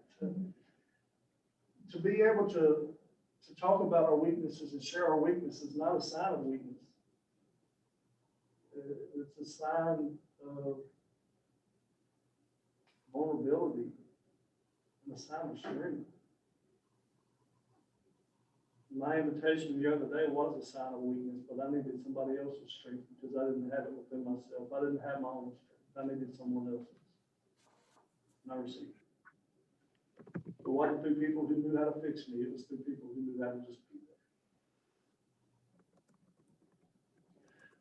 We'll go over this slide and we'll take our lunch.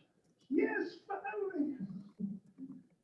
What happens in our stressful situations? We go through the positive stress. The stressful event comes up, raises our stress levels. Then what happens with that positive stress is those stress levels after the event is over, we have the supportive, caring individuals who serve as a buffering role in our lives. That stressful event happens and it comes back down, we return to homostasis. I would say normal, but there is no normal. Normal is relative. My normal is different from your normal. So how can you know what I'm talking about whenever I mean normal? So what homeostasis is your own normal.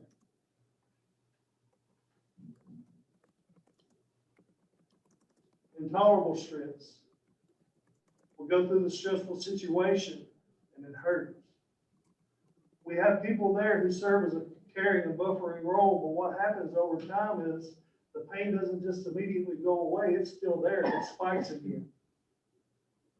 And it spikes again. But every day it gets easier. And I return to homeostasis. With toxic stress, what happens is we don't have anybody serving as a caring and buffer role, so we go through that toxic event, that stressful event, and we stay there. And we live there.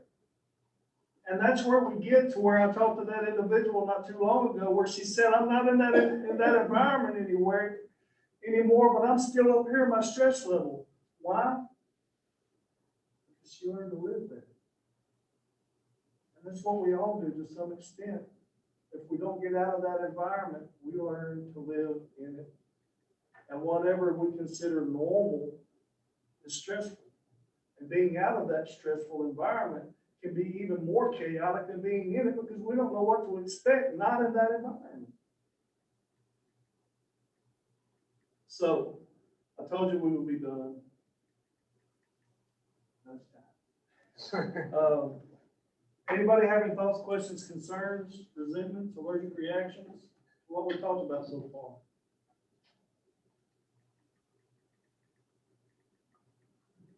So you see how important individuals' connection is. We don't have to have the answer, we just need to be there. Be willing to show up for the party.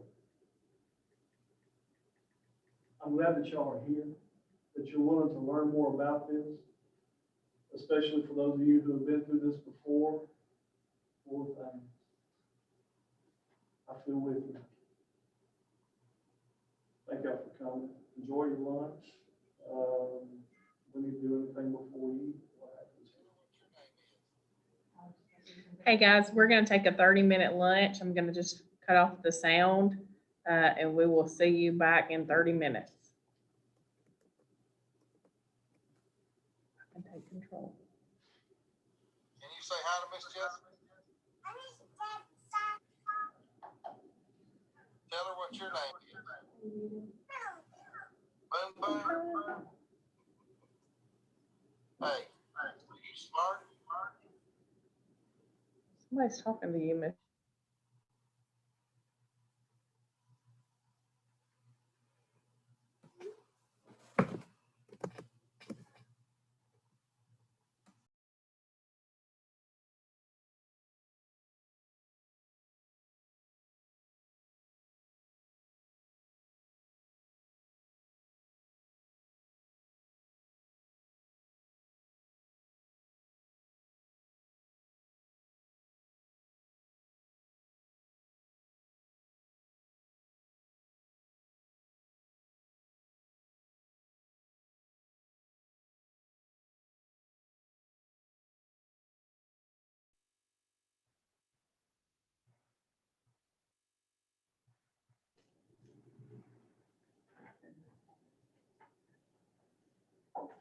So what's something you learned in the first part of this?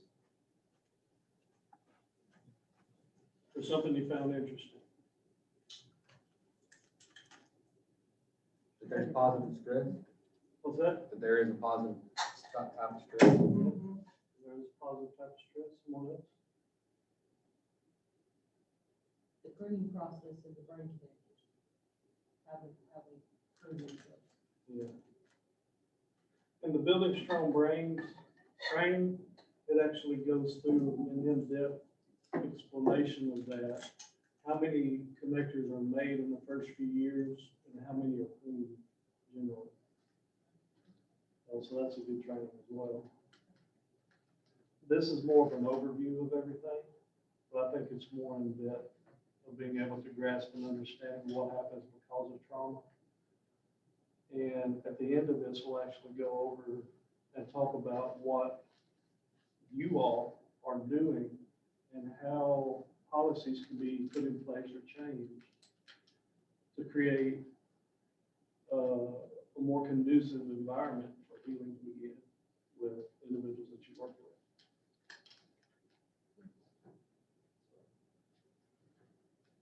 Anybody else have any thoughts?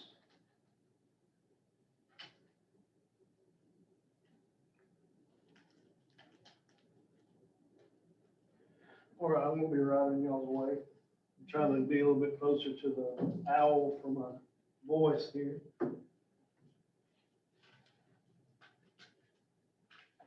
I've got to turn it on.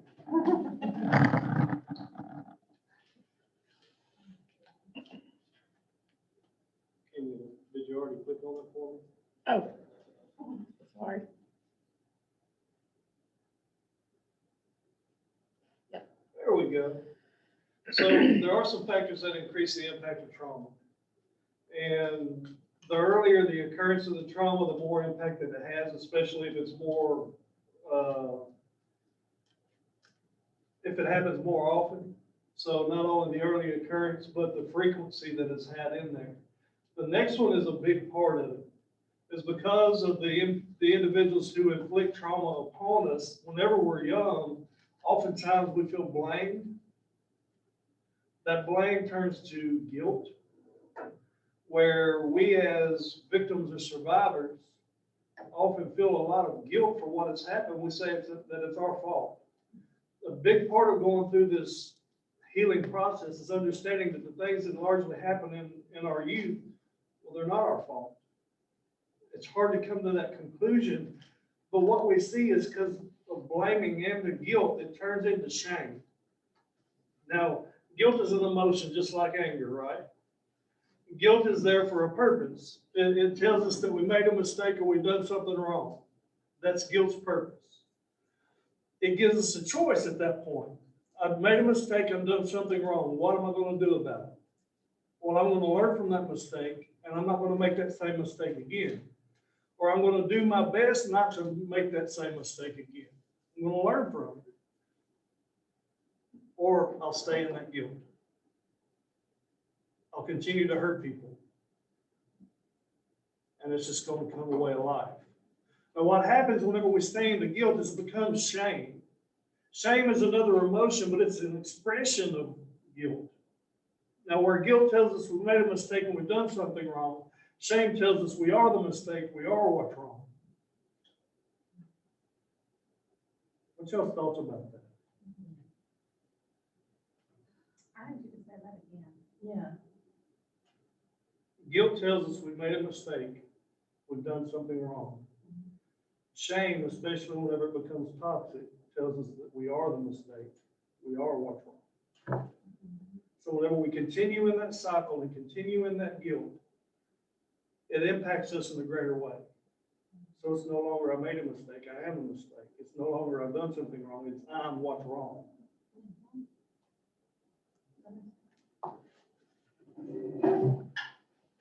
And you can see how big of an impact that can have on an individual's life in the future.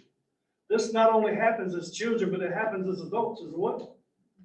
We can get in that same pattern as adults as easy as we can as a child, and it can affect us in similar levels.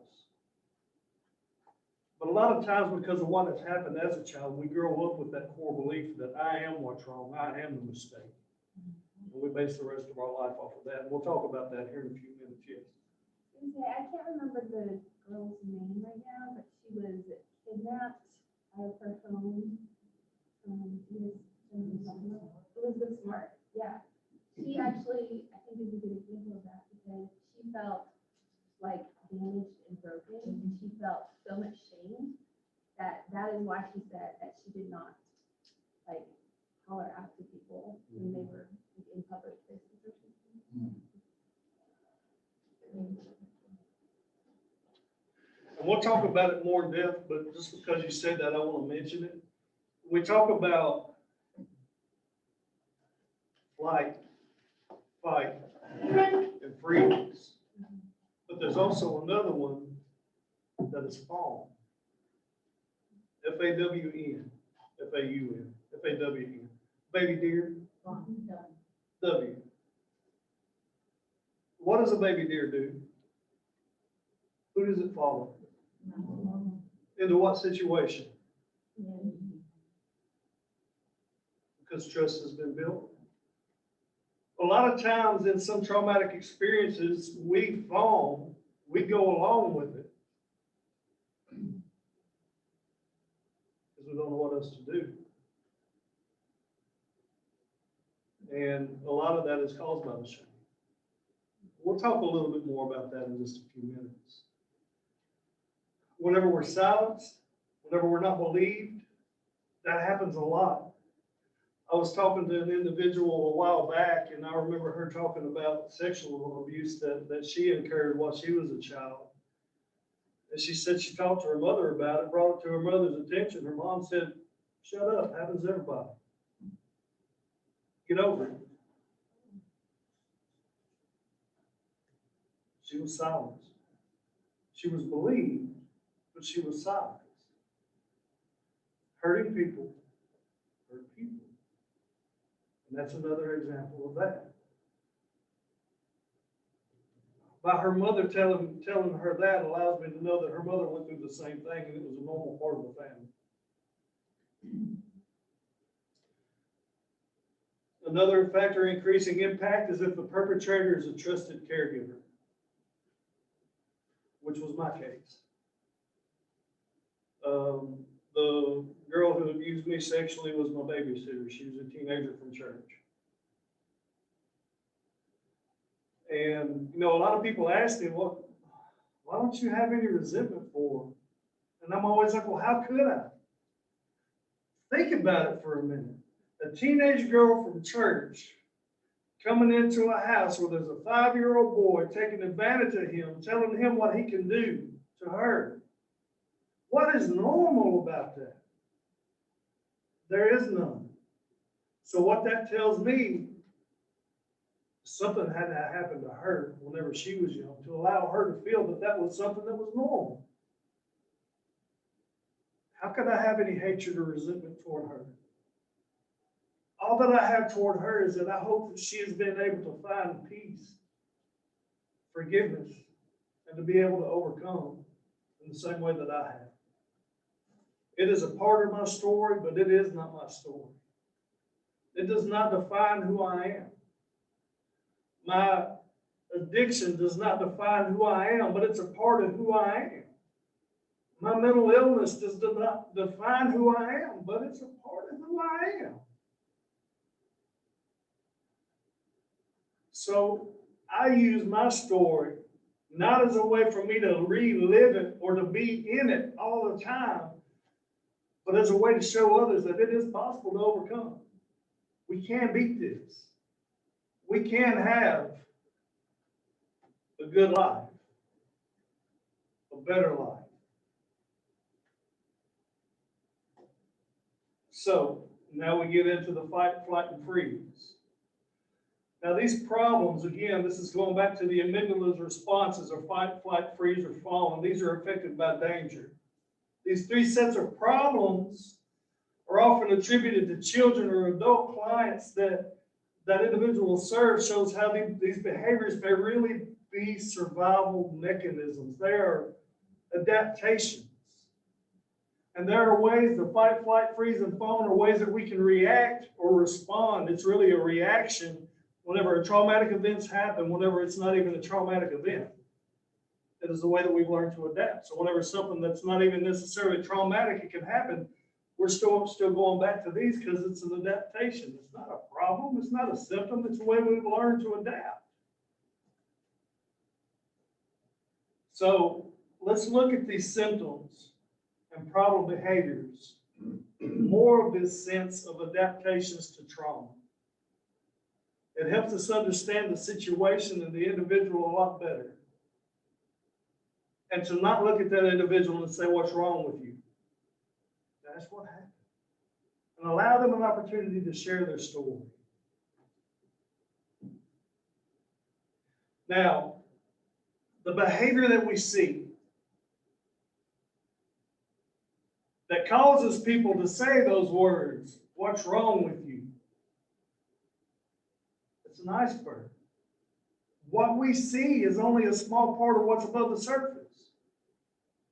Below the surface are the feelings, the emotions that drive the behavior. We're going to take a little bit more in-depth look at that here in just a second. These misbehaviors we see is often a child's attempt to solve another problem that we don't know about. Y'all's thoughts?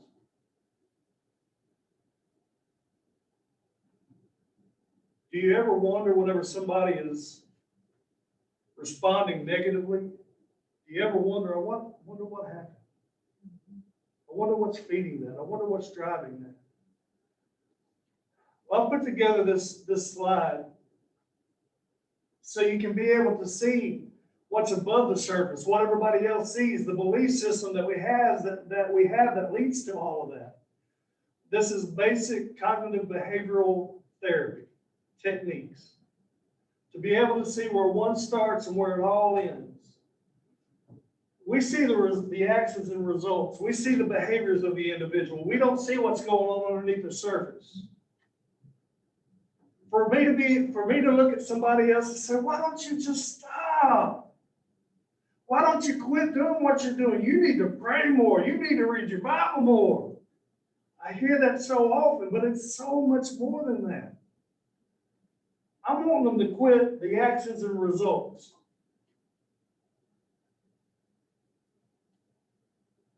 There's a lot more that has to be changed.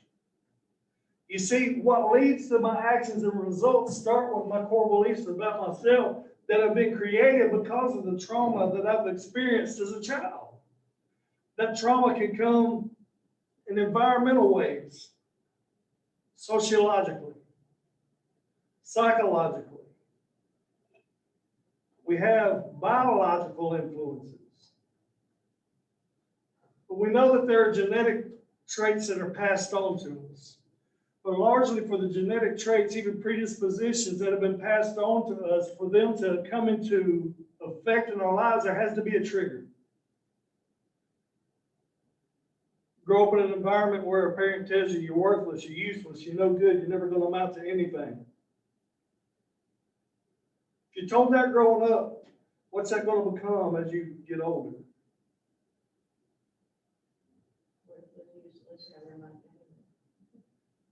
Core belief. That's who I am. I'm no good. I'm a failure. I'll never measure up to someone else. I'll never be good enough for anybody else. These are core beliefs that drive my thoughts. The core beliefs, I'm not good enough. I'm a failure. My thoughts are, why even try? Why even bother? My feelings and emotion is sadness, depressed mood all of the time, which leads to my decisions. You know what? Trying to think of a nice way to put it. Forget them. There we go.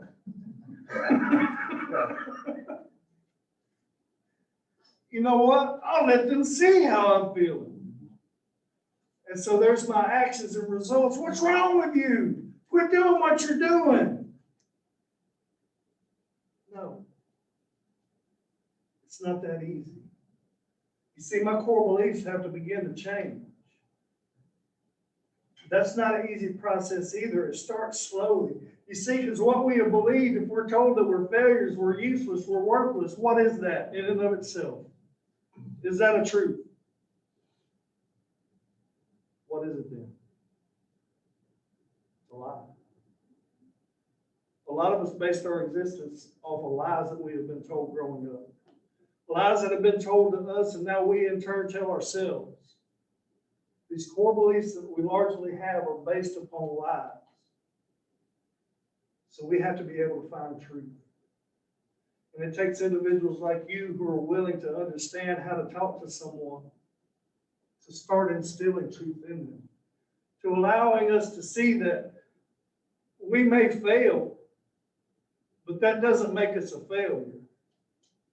We may have a bad day, but that doesn't mean it's a bad life.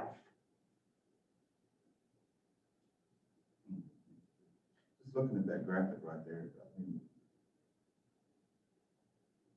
that could cause somebody to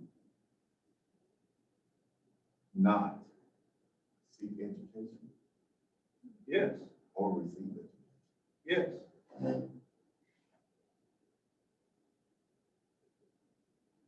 Because what's the use? What's the use? This is who I am. I'm not good enough to be on that type of level that that person is on Right. because of those core beliefs. It's powerful. I like it.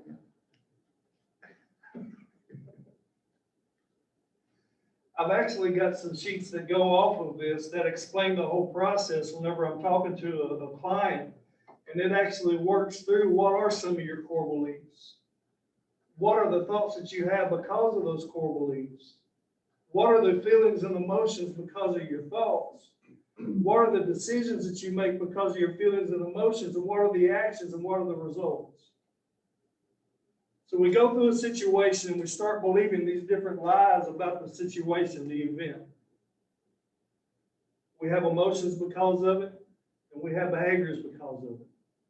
If we were to go back and look at it, what would be a more balanced thought? The lie is, I'm a failure. The more balanced thought, I failed in the past, but it doesn't make me a failure. The more balanced response is, I'm going to do something about this. The behavior, I'm working on. Sometimes we have to go back and look in retrospect of what has happened in the past. Sometimes we have to take the event that has happened and we've gone through and we've responded to it in such a way, well, let's look at it a little bit more in depth and to see what could I have done differently. If faced with this again, what could I have done differently this time? And it's a learning experience to be able to see the lies. And that's all they are. How many of you have lived a day based on your perception in the morning?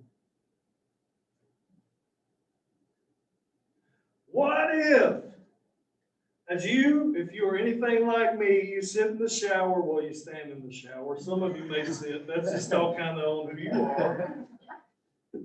I stand in the shower and I'm thinking about how my day is going to go. And I'm sitting there thinking, oh, I don't want to have this discussion with this person. It's going to go so awful. And then this is going to happen. And oh, it's going to be a terrible day. And it's a self-fulfilling prophecy based off of lies that I just told myself.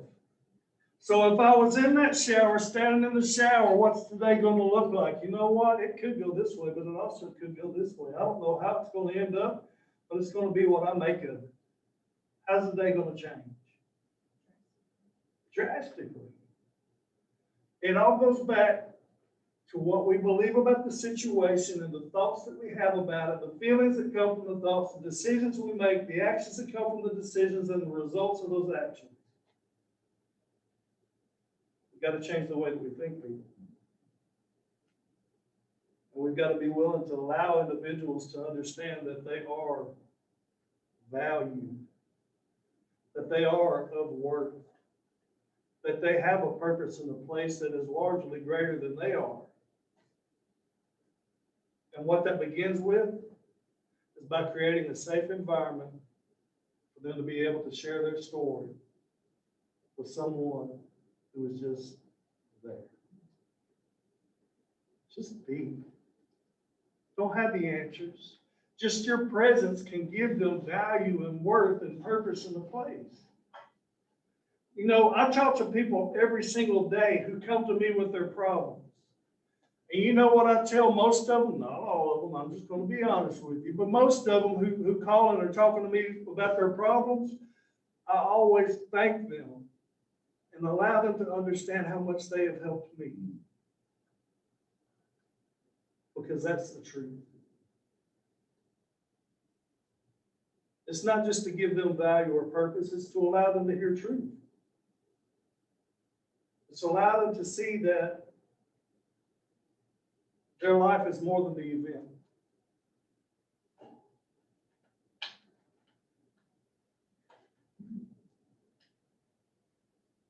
So what does trauma look like? Trauma can look like the individual who's very avoidant, sits all off to themselves. Okay, like me. Trauma can look disconnected, where they're just off in la la land, whenever everybody else is engaged. And I say it can look like, it doesn't have to look like this. There may be some individuals who just have a very creative mind and you ain't going to get their attention because you're not interesting enough. There could be an individual who is angry all the time. There could be those who are hyper vigilant, hyper alert. You come up behind them, you tap them on the shoulder, and what do? Ah! What brought that on?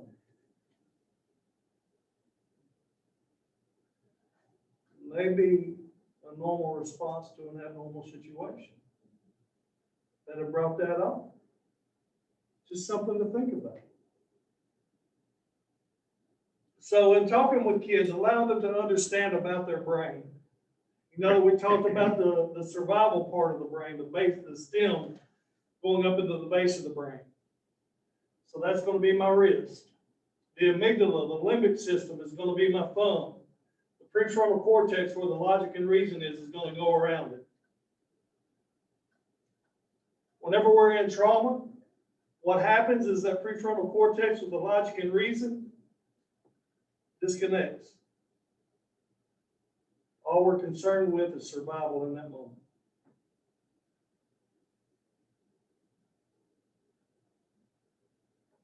It's pretty simple.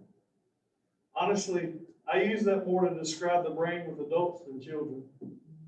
Because it's helpful to me for it to be that simple. So, here's a question for you. Can we prevent long-term behavioral and health impacts of early life stress and neglect? Can we prevent it?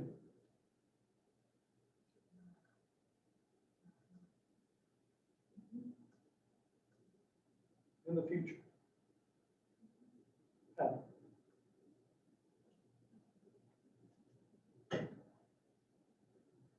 What about education? What about allowing people to know what's really going on in life and how our actions affect other people?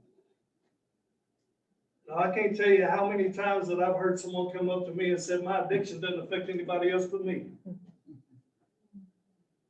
All right. How's your family doing? Don't know. I haven't talked to them in a long time. What about your friends? How are they? I ain't got no friends. Okay, so it just affects you, right? We can prevent long-term behavioral and health impacts of early life stress and neglect through education, through understanding. In going through and looking at this process, we've got to be able, again, to create that safe environment, but to also be understanding that there is a process of correction. Through this process of correction, we're going to see a video on mental levelness. There are different people, different individuals at different levelness in their mental state. Through understanding and education, being in that supportive role of just being there sometimes can allow us an opportunity to just keep something underneath that leg and balance it up a little bit. Positive mental health is an important part of every child's successful development. Children's mental health shapes the way they're able to function, which includes things like how they socialize, how they learn, and how well they're positioned to meet their potential. Thinking about child mental health is like thinking about the levelness of a table. The levelness of a table is what makes the table able to function, just like the mental health of a child is what enables him or her to function and develop positively. We know that some children's brains develop on floors that are level. Developing on an even and level floor comes from having supportive relationships, access to nutritious foods, and quality health care, and growing up in a community where there are opportunities to play, learn, and develop skills. For other children, brain development happens on more sloped or slanted floors. This kind of unevenness or instability comes from being exposed to abuse or violence, having unreliable or unsupportive relationships, or lacking access to programs and resources that help support positive development. Remember that tables can't level themselves. They need attention from experts who understand what makes for good levelness and who can look at the place where the table meets the floor, figure out what's going on, and work to create stability. Because of the way that little wobbles early can become big wobbles later, we know that it's important to address instability early. So you can see, making sure that children develop in stable environments helps create level mental health and sturdy brain architecture, both of which are vital components in creating positive outcomes for children and the societies they shape.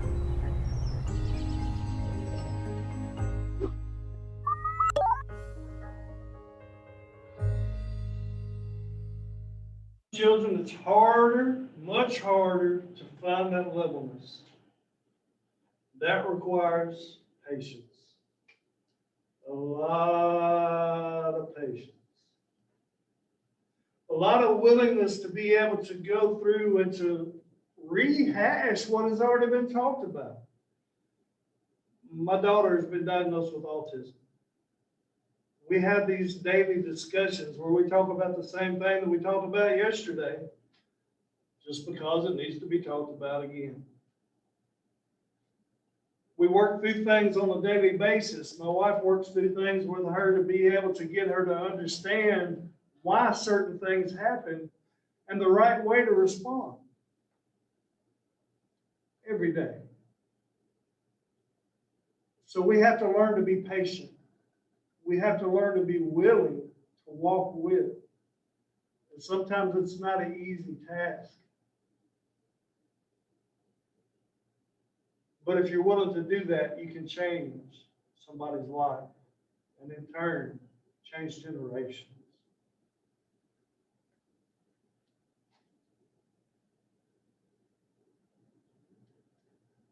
I think it's me.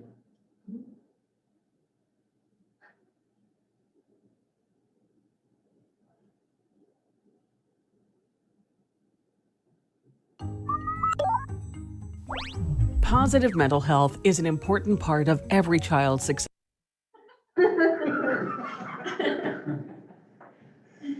So whenever we have these discussions with our littles or with our bigs even, what we're doing is creating resilience. So what is resilience? Resilience is the ability to overcome. Different children, different littles, different bigs have different resilience levels, different resilience factors. We'll talk about ACEs here in a few minutes. And as we talk about ACEs, it's going to talk about resilience. And whenever we talk about resilience, we have to be able to understand that though we have negative outcomes in life, whenever trauma is involved, there are more negative outcomes than positive outcomes.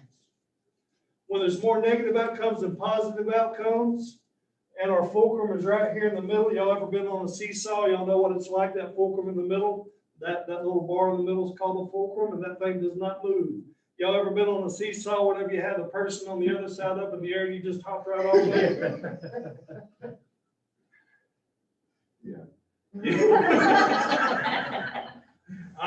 Me too, yeah.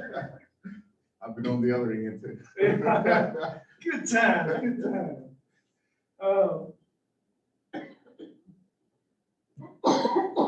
We can have more positive outcomes. Based on the placement of the fulcrum, even though smaller amounts of negative outcomes can outweigh the positive based on the position of the fulcrum. There are a few negative outcomes over here, more positive outcomes. What if this fulcrum was right here? What would happen? The negative outcomes would outweigh the positive, even though there's more positive outcomes. It's all big, the big emphasis is on the placement of the fulcrum. Now, we can change the placement of the fulcrum. Where it is depends on how easily the scale tips toward positive or negative outcomes. What's a way that we can change the position of the fulcrum?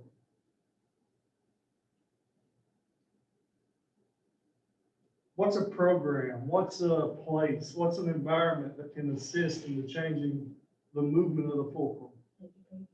Education, okay. Church, okay. What else? What about recovery meetings? Counseling. There's a lot of different things that we can put into our lives where it all boils back to education.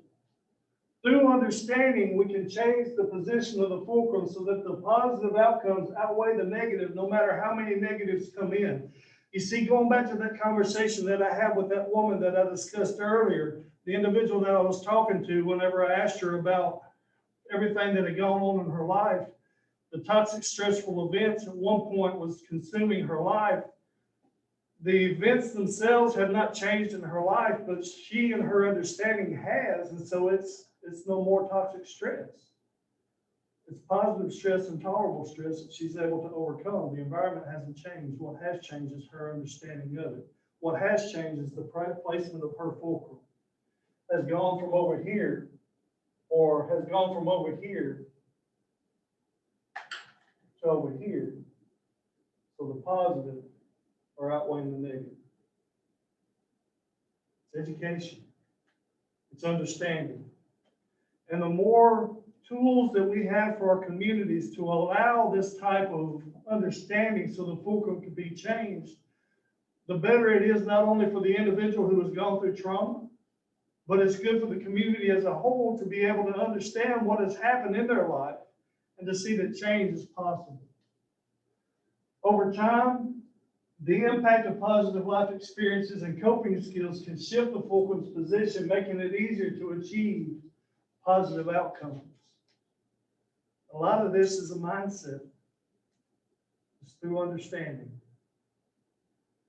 So we go through and we look at charging stations. Charging stations are any environment that can create a safe place for resilience to be added. Stress drains our batteries, but resilience can recharge us. We need adults, we need connections, we need community to serve as our charging station to recharge our batteries. They're different for different people, and sometimes our charging stations change as we get older. But it always comes from connection. As we go through and we look at this video, I'll go ahead and warn you that it is a difficult video to watch. It talks about, it shows a girl that is in an abusive situation. It doesn't necessarily show the physical abuse. It does show her being carried off by her father on his shoulders. It does show verbal abuse of the mother. If that is something that makes you uncomfortable, I understand. As we're going through this video, you need to step out. Please don't be afraid to do that.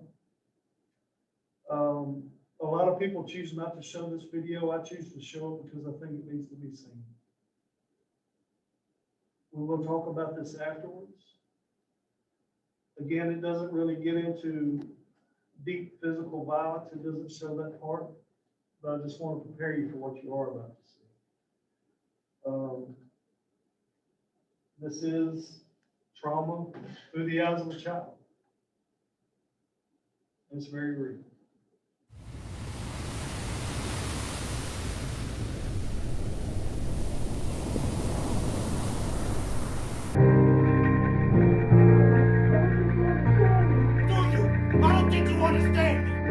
It stops hurting at all.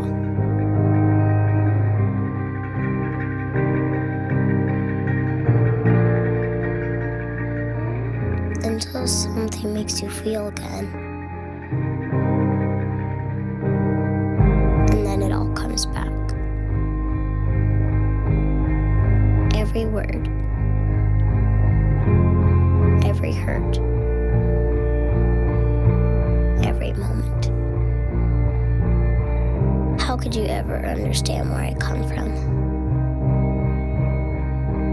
Even if you ask, even if you listen, you do not really hear or see or feel. You don't remember my story. You haven't walked my path. You haven't seen what I've seen.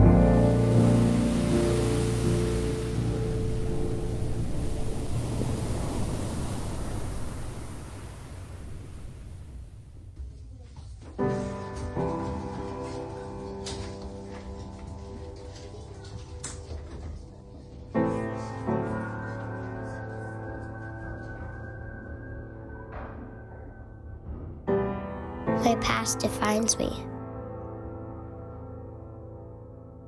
This is who I am.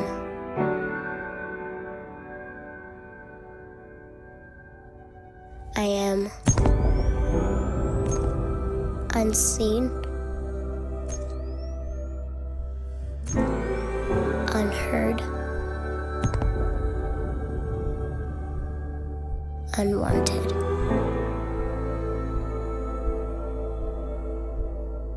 That is what I am,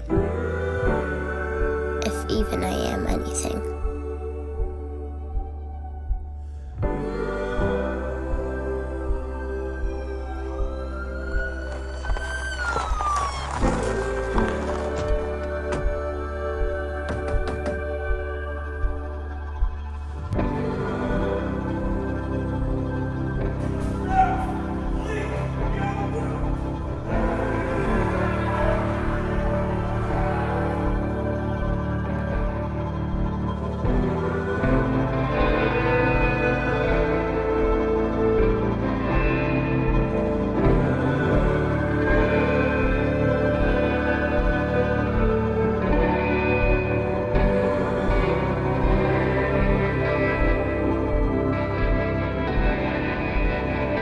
It seemed like the same thing that held me up forced me down. And the world turned upside down, and order disappeared.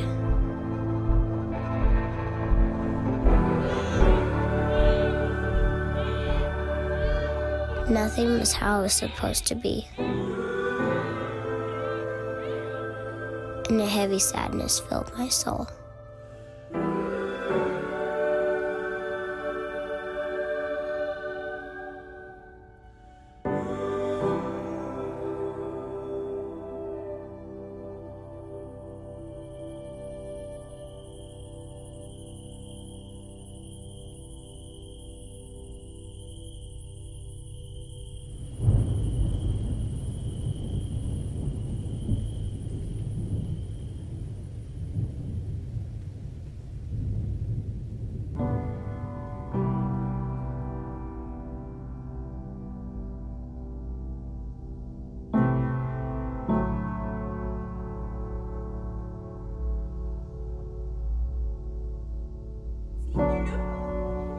Deeper and deeper I fell within myself.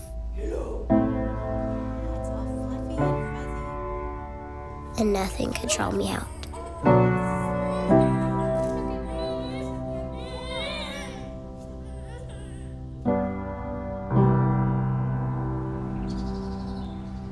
Trapped in the misery of my life. Lost in the sorrow of my soul.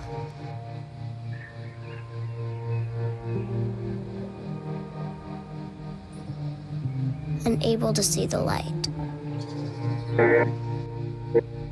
Unable to see the dawn. To feel. To hope. What are you doing picking my fruit? To dream.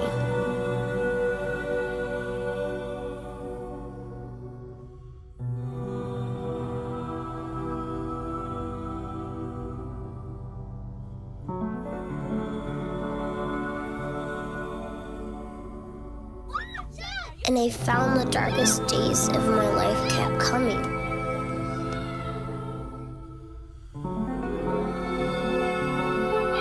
The blackest nights for my soul never stopped.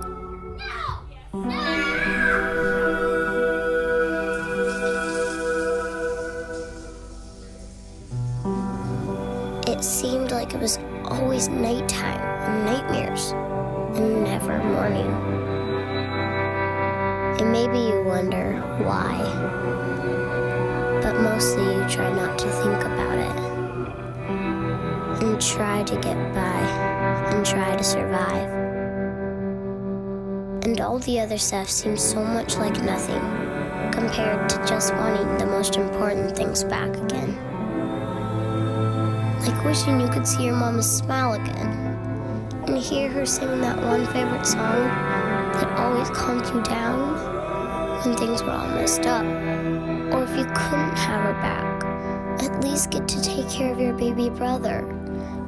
'Cause you know he needs you, and he's gonna be so scared all alone. And who's gonna hold his hand and whisper it'll be all right to him? And who will whisper it to me?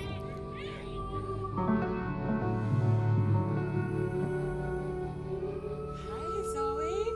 It's so good to have you here. Are you ready to come in? I know I am helpless, dependent, desperate. But what happens when those you need the most threaten your very existence? I've heard plenty of promises, and they all sound the same.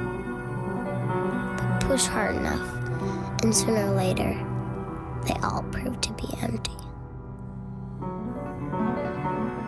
The sun comes up every morning, but do you know where? Each place, it's somewhere different. It's hard to find east when you keep moving around. But at least it comes. It always comes.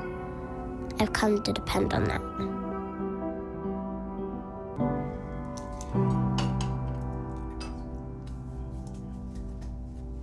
And slowly seasons changed around me. And it seemed this time that maybe the world would not be pulled out from under me again.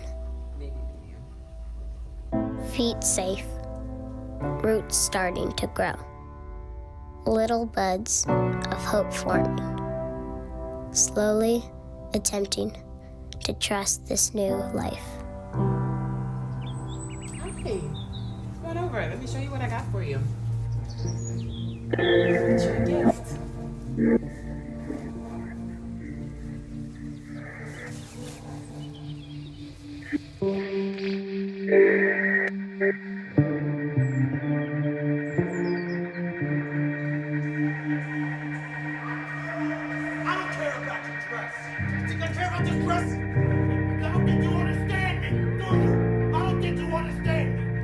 I wish someone would tell me it's gonna be okay. I come home, I swear to God you touch me again. I will kill you. Touch me!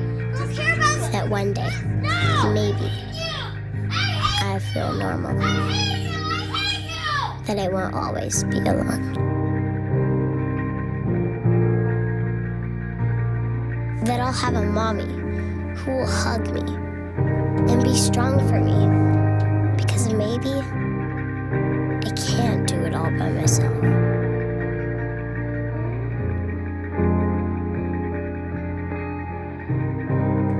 Hi, yes. I'm calling to let you guys know that I have room for another placement. Thank you so much. Yes. They'll do it around. Okay, I think she'll be glad.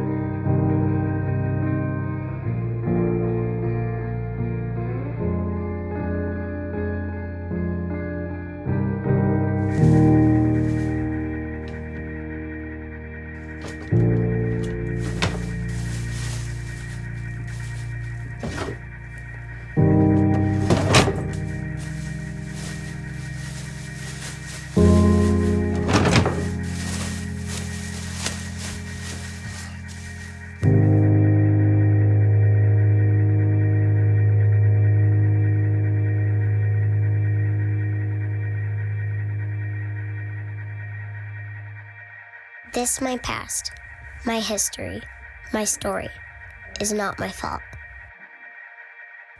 It's not because of me. And doesn't have to be what defines my future.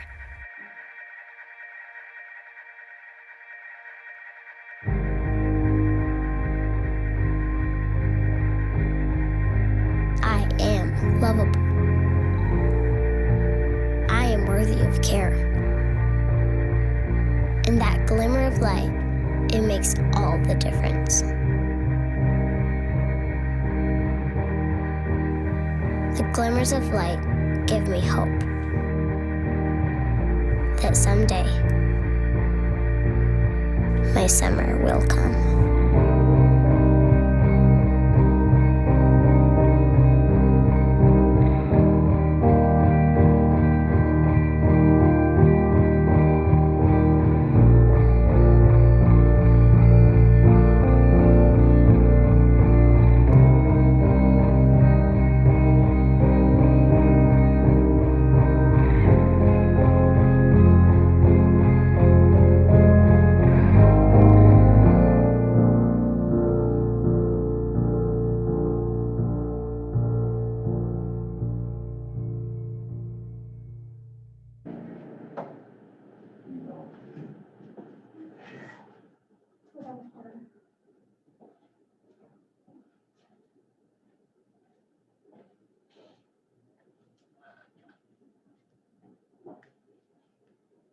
What could be done?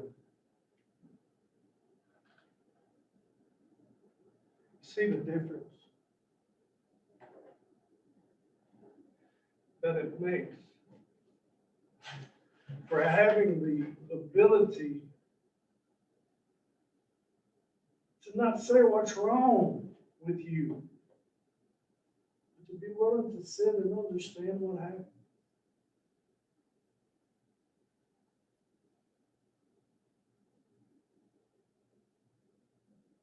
Put in that same situation as that last lady who was willing to have that understanding.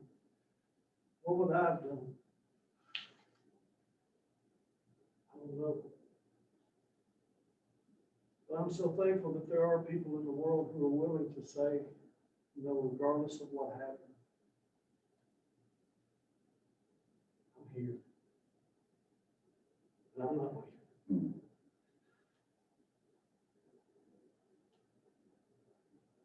I love the way that it goes through and allows you to see the progression in that child's thoughts. How she had those feelings of worthlessness and uselessness and no good and failure. And even whenever it came to the point where she thought that the foster mother was going to send her away just like everybody else has, she didn't.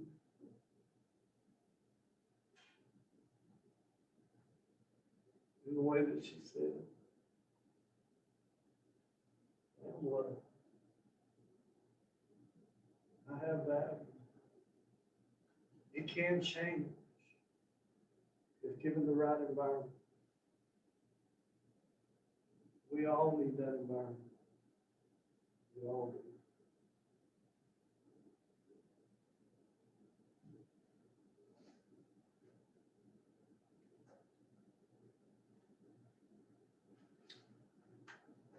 One of the most important messages that you can give a trauma survivor is no matter what happened, it happened to them. Doesn't mean they caused it. One of the most important things that you can do for a trauma survivor is to give them a chance to tell their stories, but don't force them to tell them. Healing starts whenever a caring person is aware of the person's traumatic experience and continues. Okay. Say that again.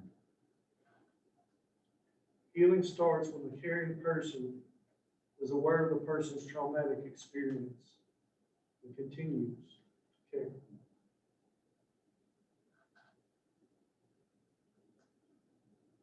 We all have that ability. may not all know how to do it.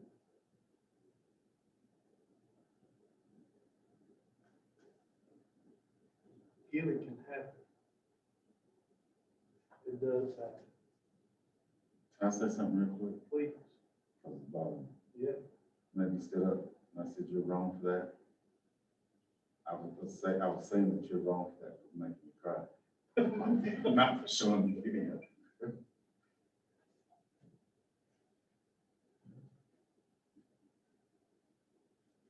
It is a tough video. But I think it needs to be seen. Yes, it is. Really. Yes, it is. Yes, ma'am. It's so important because you don't have to have had bad experience. The physical abuse, the emotional abuse, the neglect, the abandonment,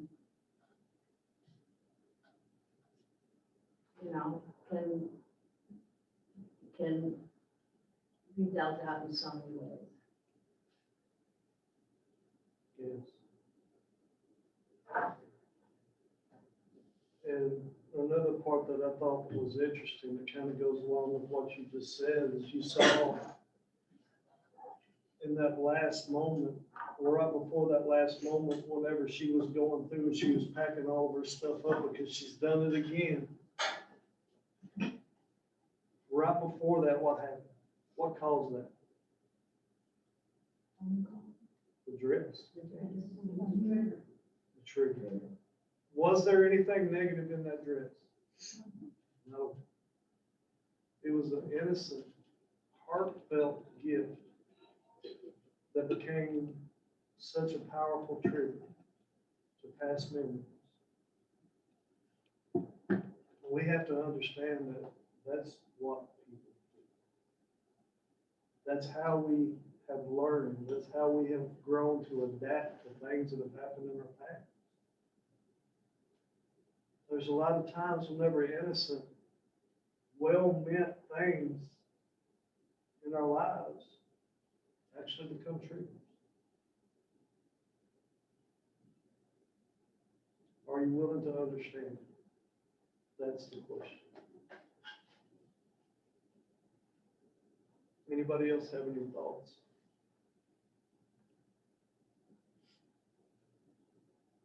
That was trauma on trauma. So oftentimes we take a child with trauma and we cause more trauma. Re-traumatization. And that was a limitation. Yes, they are. Just from learning about trauma, when we're talking about education, that sort of stuff. When I had gotten one of my daughters, she being separated like from her family, period, traumatizing. And just have learned through education about trauma and how breaking up that family can really destroy one or a person, but allowing her to still be involved in family, regardless of how I felt about family, still having her to have that relationship, the world of a difference that it's like on the entire family, actually. And I think that it's helped with trauma. I noticed in the beginning how like reading level was like really low, and now like excels in reading, her self-esteem, the whole 9 yards, as well as in the first grade. So coming to that understanding yourself makes me wonder, what if the whole community could come to an understanding? What if we were able to teach the whole community about this? How much of an impact would it make? Huge. Absolutely. Because so many people will just sweep it under the rug and close their eyes to it because they don't want to think about those traumatic things. Because we don't talk about this. I think a lot of it, and I think that we've talked about it amongst ourselves as staff, is that we gotta start dealing with our own trauma first.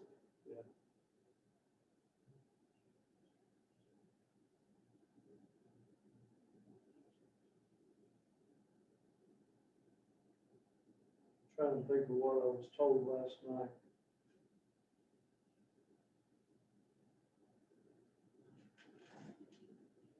Something to the effect of, "You're no good to me."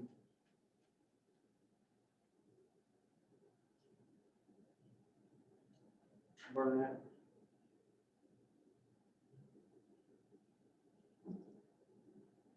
And how true that is. What good are we to individuals whenever we're burnt out ourselves? I'm sorry, this just came into my, are you sharing screen?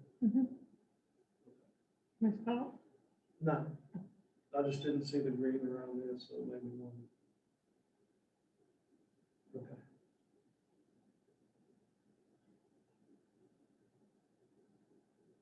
We have to be able to take care of ourselves. There are things that we need to address ourselves, to be willing to go into those deep, dark places that we've taught ourselves that weren't there. You know, there are people that are out there that are capable of helping. There are some ugly things that we don't want to bring back up. A lot of times until we do, we're always going to be hurt by them. And sometimes it's really going through it, bringing it up is the only time that we can work through it. What I talk about a lot of times in my trainings is that we have to speak things into existence. What I mean by that is there are a lot of things that we hold in our deep, darkest secrets in our closet that we don't talk about. How in the world are we going to overcome if we don't let it out? We can't work with what does not exist to us and what does not exist to anybody else. We have to be willing to speak those things into an existence so that we can begin processing, working through them, and overcoming them. Is it tough? Yes, it is. Is it worth it? Oh, you better believe it.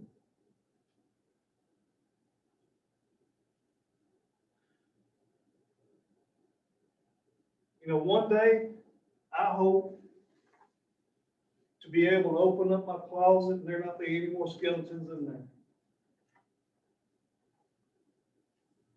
Because once I get to that point, I will have nothing else to run from. I will have nothing else to hide from. I will not have to look back over my shoulder anymore. Just talking about that, just thinking about that brings me a sense of peace. I mean, really. And in that sense, recovery is for everybody. Where we can all get to the point where we don't have any more skeletons that are holding us back. It's healing. And it allows us to be a safe place for other people to heal. Hurting people hurt people. Helping people help people.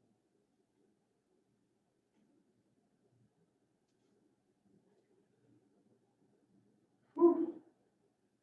We've got 3 more sections to make through in 45 minutes. I may cut off the last one, not show a video that I would have shown, but we will talk about it. We will make it through this. So as we go through and looking at ACEs and being able to see what adverse childhood experiences are and how they affect the individuals, not only individuals who may turn to substance for a coping mechanism, but other ways that it affects us physically and emotionally, to see the prevalence of trauma in the lives of individuals that we serve every day. As we go through this section, we're going to talk about understanding ACEs, recognizing trauma, the prevalence of trauma, and we'll briefly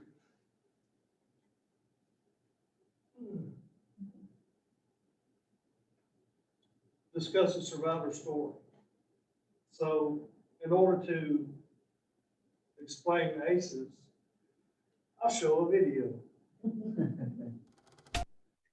Before I do that, I want you to pay attention to the statistics, to the research.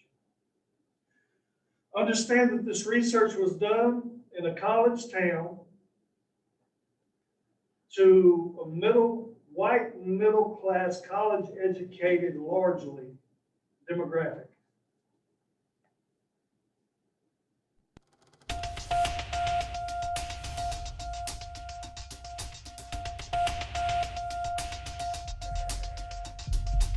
What does your parents' divorce have to do with your risk for heart disease? If your mother had a drinking problem when you were growing up, are you more likely to suffer from depression as an adult?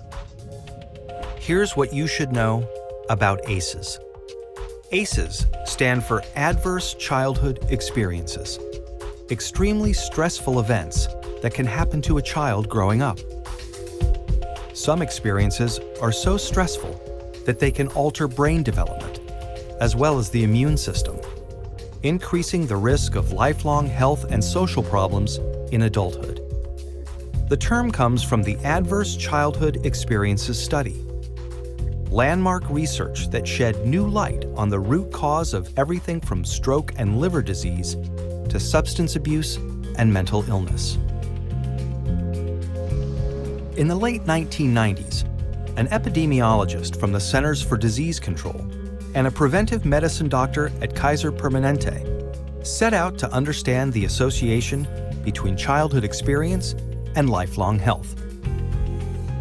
They asked over 17,000 people in the Kaiser Health Plan in San Diego about their health history, as well as difficult questions about their experiences growing up.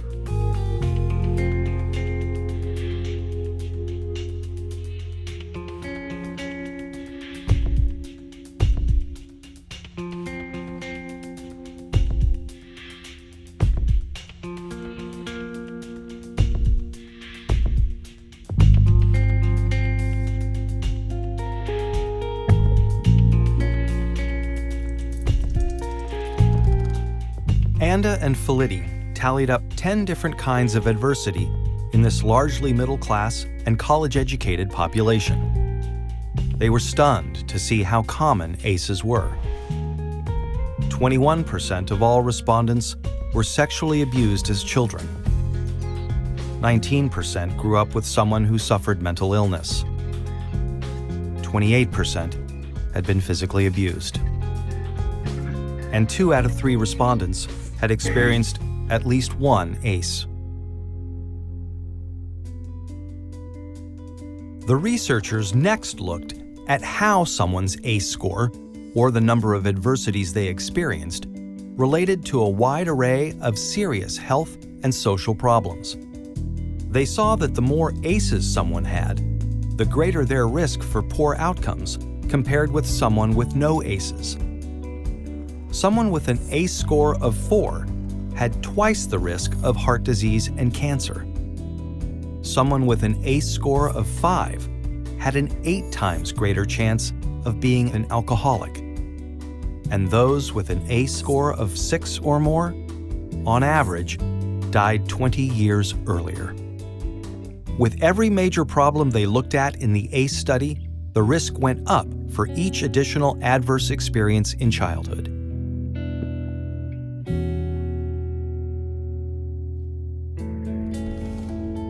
As Dr. Robert Anda says, what's predictable is preventable. It's important to remember that ACEs are not destiny. ACEs are a tool for understanding the health of a population as a whole. For individuals, an ACE score can be a tool for understanding their own risk for health and social problems, and empower them to make changes for themselves and their children. ACEs tend to get passed down from generation to generation and are common across all income levels, races, and cultures. But increasingly, people of all different professions and backgrounds are coming together to discuss how ACEs affect their communities. They're finding new ways to treat and prevent ACEs. Many doctors are starting to screen their patients for ACEs as part of their medical history. More schools are becoming trauma-informed, considering the source of problem behavior when disciplining their students, instead of immediately suspending or expelling them. To learn more about interrupting the cycle of adversity and improving health and well-being for the next generation, please visit kpjrfilms.co.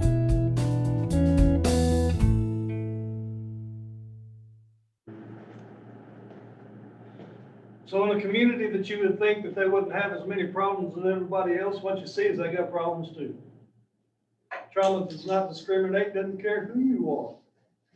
But what we saw is that there was another study that was done in Philadelphia that took the same ACE questionnaire and gave it out to a broader demographic.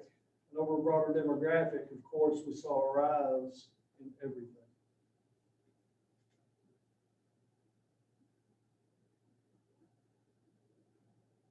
People everywhere are experiencing trauma. Not all communities are addressing it. They don't know how.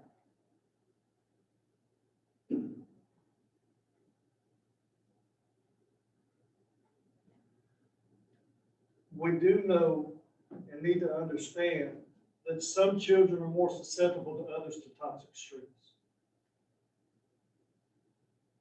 We need to be able to serve as a buffering for those individuals who have experienced it. You know, I talk to a lot of people, a lot of groups of individuals about the youth, and what they say is the youth are largely becoming unresponsive to help, not reaching out. And so with that, I always throw back the question of why not? And what every group that I'm in and I talk about this, what I see is that the parents may or may not be involved in that child's life. How many of their friends' parents are involved in their life? None. We are not involved in children's lives. Because we think that it's up to the parent to make sure that they're raised, yes, but it's up to us as a community to come together, because it truly does take a village to be able to have support. We know that there are parents who don't know how to be supported. Well, that child needs a supportive role. They need a buffer. So we need to step in. Not overstep bounds, but we need to allow ourselves to be available. To be connected with other people in their families. To be the community that we're supposed to be. There's capacity to repair across development. It takes connection. Interventions can make a difference. It takes connection. What's predictable is preventable. ACEs are not destiny. Just because you grow up in an abusive, toxic environment does not necessarily mean that you're going to grow up to have substance use disorder. It doesn't mean that you're going to struggle with addictions. It can, but it doesn't necessarily. We can overcome. There is capacity to repair across development. Now, Tony or Neen Kane, was an individual that was homeless for a big part of their life. Was arrested 80 times with 66 criminal convictions, substance abuse and prostitution. Went to prison, went to jail multiple times. While in the prison system, she was able to take a trauma-informed care training. In that trauma-informed care training, she was able to find her purpose in life. And now that she's gotten out, she goes back into prison systems and she teaches the women who are incarcerated about trauma-informed care to allow them to see that healing is possible. So one who has lived that life, been that experience, is now going and helping people who are in that experience, in that environment, to be able to overcome. She's now on staff and is the national spokesperson for the National Center for Trauma-Informed Care. See, that's a healing person. That's someone who has been helped, who is now helping others. That's what we do. That's what recovery is all about. I won't get into the video because it is like 35 minutes and that's about all the time we have left. You you can go online and watch it. I would highly encourage you to do that. It's called Healing Me. You can find it on YouTube. So ACEs have serious health consequences for adults. We adopt health risk behaviors as coping mechanisms. We have severe medical conditions because of it. And what that said is an individual with 6 or more ACEs has, what was it? Lower lifespan. Of how long? 20 years. What do y'all think about that? Remember whenever we were going through, we were talking about if we experience anxiety or a panic attack on a single basis, how it affects our lives. What if we do if we live in it? Now you see the effects. It not only takes a toll on us emotionally, but it takes its toll on us physically. A male child with an ACE score of 6 has a 4,600% increase in likelihood of later becoming an IV drug user when compared with a male child with an ACE score of 0. Here's a big question right here. Could heroin be used for the relief of anguish dating back to a childhood experience? Could it be the best coping mechanism that an individual can find? It's easy for us to sit here and say no. But what if we were put in that environment and that's all that was around? What if, like myself, who was 11 years old, was introduced to alcohol and Virginia Slim cigarettes? Do you think I wanted to smoke in Virginia Slim cigarettes? No, I did not. Long and skinny. But I did. That was introduced to me, but that all became my coping mechanism and continued for a long time in my life. Was it the best coping mechanism? No. Was it what I had? Yes, it was. So a lot of people say, why did somebody start using to begin with? Maybe it's the best coping mechanism that they can find. Or a lot of people disagree, no, there's better coping mechanisms than that. But put yourself in that environment for a minute. Try to take on their perspective, not your own perspective, and see things from their eyes and not your own. To be able to see that, no, that was the best thing that they had to cope with that problem right there at that time.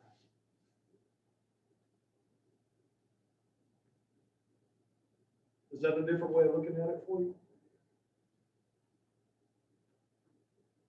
Does it kind of put a few things into perspective? It is weird, but it's reality. The American Heart Association says that individuals who do not exercise increase their rate of having a heart attack by 12%, if you're a smoker by 50%. Right? How familiar are y'all with heart disease education? Do y'all see advertisements and all that kind of stuff on TV about it all the time? What about smoking causes cancer? Do y'all see advertisements about that all the time?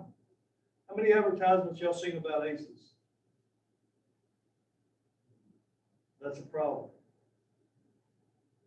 that we need to do something about. Now understand that an ACE score of 6 doesn't mean that drug addiction is inevitable, but it implies that an individual could quickly be headed in that direction.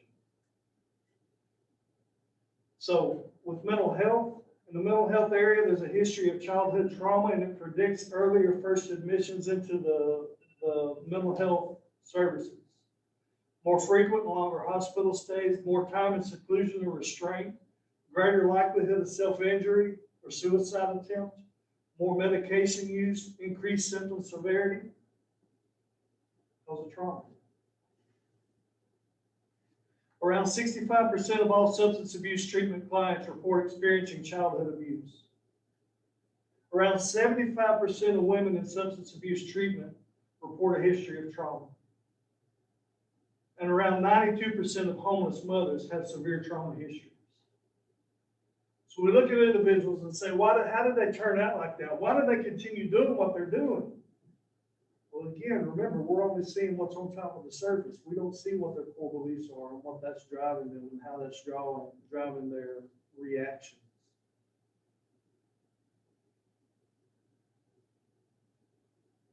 "71% of children are exposed to violence each year. 3 million children are maltreated or neglected each year. 3.5 to 10 million children witness violence against their mother each year. 1 in 4 girls and 1 in 6 boys are sexually abused before adulthood. And in the study of juvenile justice setting, 94% of children have experienced trauma." Why do you do what you do? What is wrong with you? It's not what's wrong, it's what happened.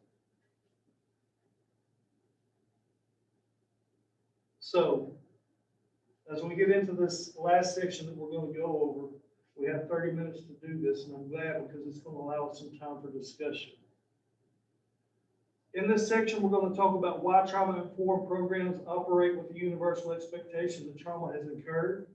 We're going to talk about the 4 R's of trauma-informed program, organization, or system. We're going to go through an understanding of SAMHSA's principles and why each is important. And we're going to provide positive examples of each principle. So this is where we get to talk a little bit. A trauma-informed program has 4 R's.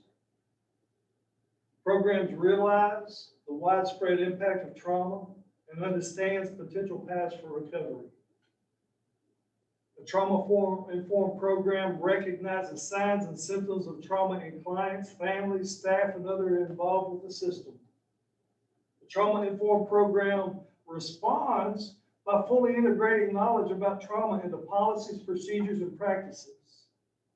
And they seek to actively resist re-traumatization. So, SAMHSA's key principles, and this is the SAMHSA training, so you will get a certificate if you be sure to give me your name and email address legibly, please, before you leave.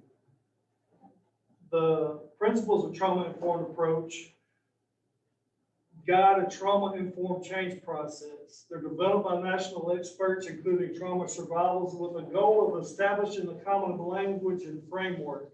It's values-based. It's not a checklist. It's a way of being. And I think having gone through the training in the way that we have today, we've been able to experience that there are some things that we have said in the past that we don't need to continue to say in the future. It's not a checklist of what we need and what we don't need to do. It's really a way of changing, of becoming something new, of being something different. And I think that we've accomplished that. I hope that we have. So, the key principles of a trauma-informed approach, the first one is safety. The next one is trustworthiness and transparency. The third is peer support, collaboration and mutuality, empowerment, voice and choice, and cultural, historical, and gender issues. So these are SAMHSA's key principles of trauma-informed approach. The first one, safety. Safety for who?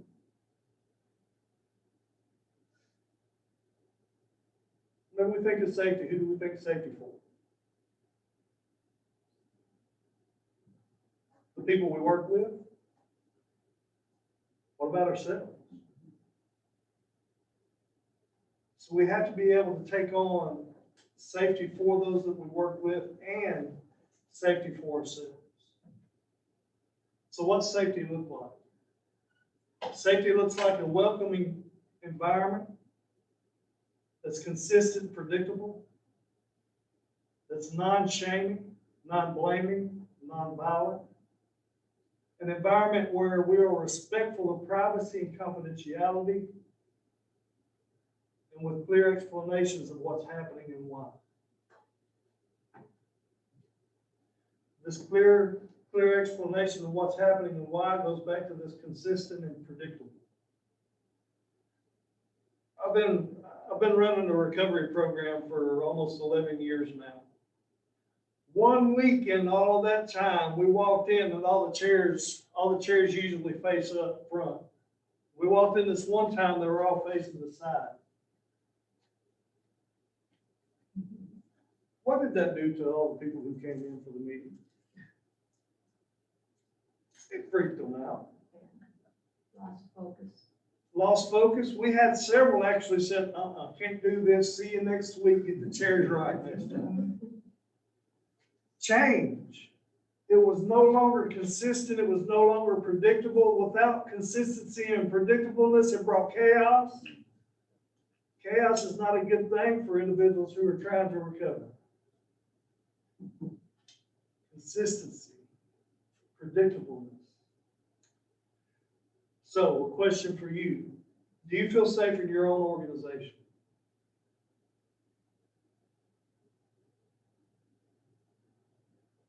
I see some head nods. Most of them are going yes. Nobody's saying no.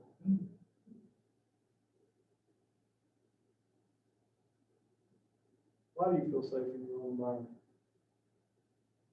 Why do you feel safe? Because I trust the people I'm with, Okay. supported, feel like they care.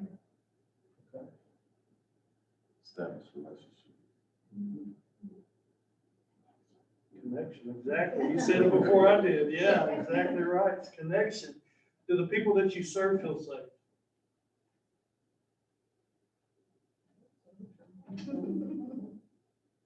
Most of the time. Most I of the think time. so, because we've made relationships with them. Well, how could you know? What's a way that you can find out for sure if they trust, if they feel safe here? By the way they communicate with you. Okay, by the way they communicate. What's another way that we can tell if somebody They feels safe? continue to come. What's that? They continue to come. Okay, they keep coming back. Continue to open up to you. Okay. What's some other ways that other people, that we can tell if other people are feeling safe? Okay, Body language, facial expressions. okay. Okay. So let me go back and let's re-ask this question. Do those you serve feel safe? There you go. Does that feel better than saying it? I hope so. There are ways that we can know if they feel safe without just coming right out and asking them, which may not be a bad thing to do either. Just by looking at the way that people work with you, and the way that you work with others can determine whether they feel safe or not. So you don't have to hope that they are, but you can know. And it's good to know those things. I think it's good to talk about these things. What changes could be made to address safety concerns here? Find out what they have. So communication.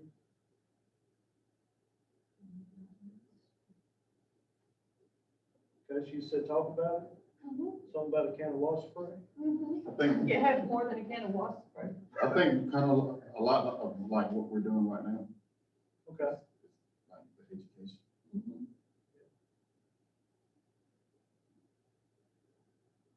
Talking about it. Actually, just having this conversation is a good thing of being able to create a safer environment for individuals. Going through trainings like what you just went through allow you a deeper level of communication and knowing that you don't have the answer, but just to be able to be there. It creates a safe environment for someone to safely exist and find their own value in their own work through you. Because they may not find it any other way. Trustworthiness and transparency. Organizational operations and decisions are conducted with transparency with the goal of building and maintaining trust among clients, family members, staff, and other involved with the organization, ensuring people really understand their options. It's being authentic. It's also directly addressing limits to confidentiality, letting clients know how or if or when confidentiality cannot be promised. One of the things that I see a lot of times going into different organizations, whenever we sit down with a client, we say, whatever you say here, it stays here. You don't have to worry about that. Is that a promise you can keep? If that person's at risk of hurting herself or somebody else, especially a child, then you So should that ever be said to begin with? No. So to be able to tell somebody, whatever you say, it stays right here, we shouldn't have that conversation? You should tell them that, but then also tell them, But- unless, of course, and let them know Right. what you have to record. Right. So, kind of like what we do in our program as well, if anybody threatens to injure themselves or others, we have a responsibility to say something about it. This is a safe place. We do keep it confidential, but here are the limits to our confidentiality.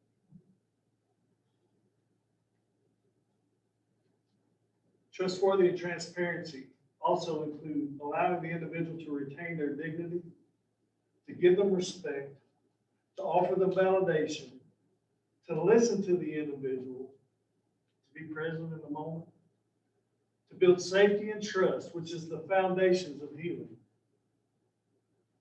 So, how can we promote trust here?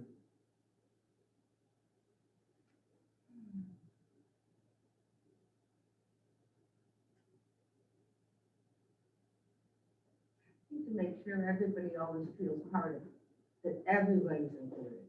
Okay, okay. If you feel excited, even if it's difficult. If you feel it, say it, even though it's difficult. That requires a safe environment. I thought we already established we thought we had that. Exactly. Which leads to the next thing that I was going to say. I also heard that there is trust established here between you. If you can establish trust amongst yourselves, you can establish trust with those you work with. That environment has to be created. You've already created it, so you're well on your way to establishing that safe environment for anybody who walks in the door. That's a big deal. So do the families, children, any individuals that you serve trust you? How do you know? They come back. Okay. What's some other ways that you know? They're friendly. They're friendly? They seek you out. Okay. They want to be part, they want you to be part of it. They want to, and they share with you. That's a big deal. They recommend you to it. That's a huge deal. Absolutely. What changes could be made to address trust concerns, if there are any? Empathy. Apathy? Empathy. Empathy? Yeah, remove the empathy. I kind of got that a little backwards, didn't I? So empathy, what did you say? Communication. How can we communicate that? Okay. Like, what else, or where. Some of it's in the policy and procedures. Awesome. Awesome. What about peer support? Peer support is a flexible approach to building mutual healing relationships among equals based on core values and principles. Peer support is non-judgmental, can be voluntary, is respectful, is reciprocal, meaning goes both ways, and is empathetic, not apathetic. Empathetic. I think a lot of that is what you just had up there is where that trust factor comes in at, as far as this is, because everybody here provides that peer support. So not only to those that you serve, but to each other. I think that's where it starts. Yes. And you would be surprised, or you may not be surprised, how many organizations that I talk to go over this training where there is no peer support amongst the leadership or amongst the workers. But they don't even support themselves and each other, yes.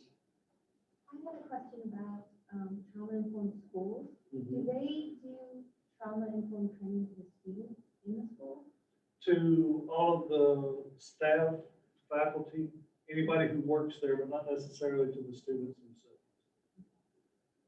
I was wondering about peer support in a trauma-informed school. I would hope there is some. Now, becoming a trauma-informed school actually allows you to go through and apply for a grant that will pay for a social worker for that school system. And that's not necessarily peer support, but it may get some of the students to become more involved and to be the peers for those that are there with them. Is there a reason they don't do peer, trauma-informed training to the students? I would say it depends upon age, to whether they can actually make it through the training. It could very easily be a trigger. It could also get into, oh, that's like whenever I go home every day, well, what's that put you in the position of? Well, we're all mandatory reporters in the state of Tennessee. If we know that there's any child abuse going on, we have to report. So that could bring up a whole world of problems that can be created. May need to be created, but it could be created and people not know how to address. I think those are a couple of the things that really come to mind first off. Should the students have it? I think they should have a modified version of it. There's other programs, they're mentoring and big brother, big sister kind of programs that Right. just make sure you have a buddy, somebody you can talk to, a buddy, Right. somebody who's already been. See, I go in and I talk to a lot of students. I talked to 400 last Tuesday at Columbia Academy and shared a little bit. I've been in and I've talked to thousands of students before. And every time that I have an opportunity to get a small group of them, in that size looks like maybe 75 to 100 students at a time coming through on a rotating basis. But I always ask in those groups, if you had the opportunity to share what you're going through, would you? How many students you think actually said yes? In every single group that I've had, the majority raised their hand. The next question is, how many of you have that space? Nobody. If it was there, they would go. It is not there. We have not created a safe environment for those conversations to happen. Every time that I go in and talk to the students, I create that safe environment by allowing them to know a little bit about me. That opens them up to the willingness to be honest, to be transparent about what's going on, and to be vulnerable and say, yeah, I would definitely talk to somebody. I go through one of the simple things that I go through, I get balloons. I'll take usually 4 or 5 balloons in with me. And I'll ask, how many of y'all have struggles? And the students will all raise their hand, because they all do. Okay, what's one of them? So what's a struggle that a student will have? Bullying. I'll take a balloon, I would write bullying on. All right, what's another one? I'll take another one, I'd write schoolwork on it. All right, what's another one? Bad home life. Bad home life. What's another one? Peer pressure, huge. There's another one. Okay, there's 4 balloons right there. Now I need a volunteer.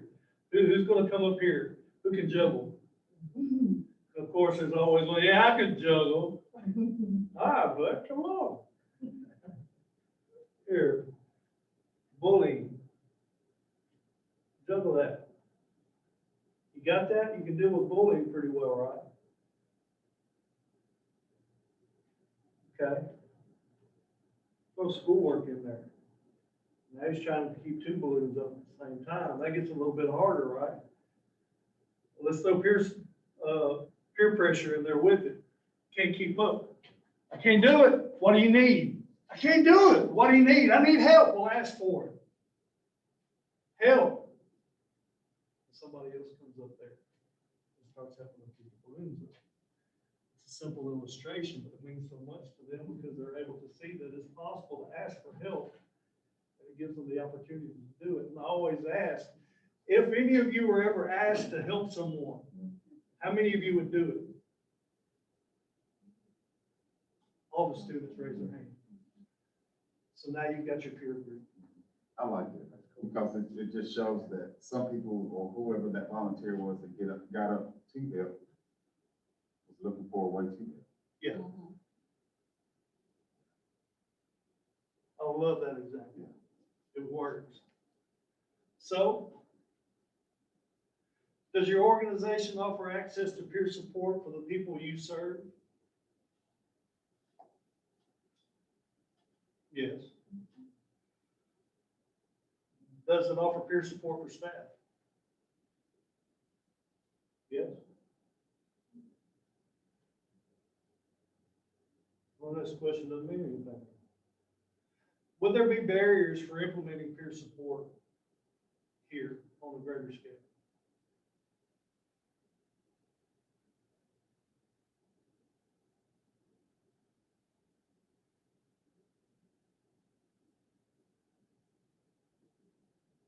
I think more than anything on this question, most people say nobody knows about it, or people don't know how to access it.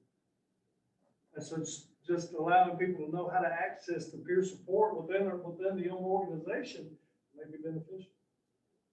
So letting everybody know, say, hey, if you need to talk to someone during this time, you'll see whoever.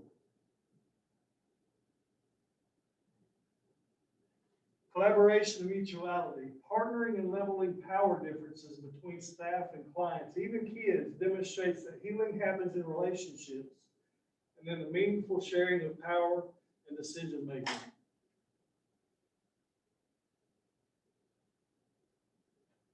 Do y'all know each other's strengths? What are some strengths that are within this room right here? What are some of your own strengths? We bring to the job. That you have just within you? Commitment. Commitment? Okay. What's some other strengths? Empathy. Empathy? Okay. Not apathy, believe No. me. Passion. Little sometimes. Passion. Compassion. What else? Willingness to listen. Okay. Honesty. Honesty. Okay. Willingness to help. Willingness to help. What's some other strengths? Educated. Educate. I'm educated, I think. Okay. Experience. Experience. Mhm. How often do y'all use all of those positive characteristics of each other? All the time. Do y'all know each other's weaknesses? Learn. Learn? Yeah. Okay. It is a process, but one of the things that we be able to understand as we go through things like this is that each of you have your own strength. Each of you has your own weakness. And I would think it's safe to say that in here, whatever your weakness is, somebody else is strong in that area and can come in and pick up the slack. Not necessarily pick up the slack, but can assist in that area where we're weak. And that's not saying we're weak in the negative sense, but it's being able to understand our capabilities. I have certain capabilities. Just because I'm not able to perform what somebody else can do doesn't mean that I'm weak in that aspect.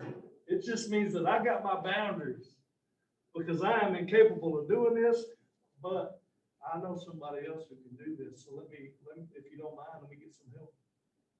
So understand your own weaknesses. Understand the strengths that you have around you. Be able to call upon each other to help the community and to help one another. I like what you just said.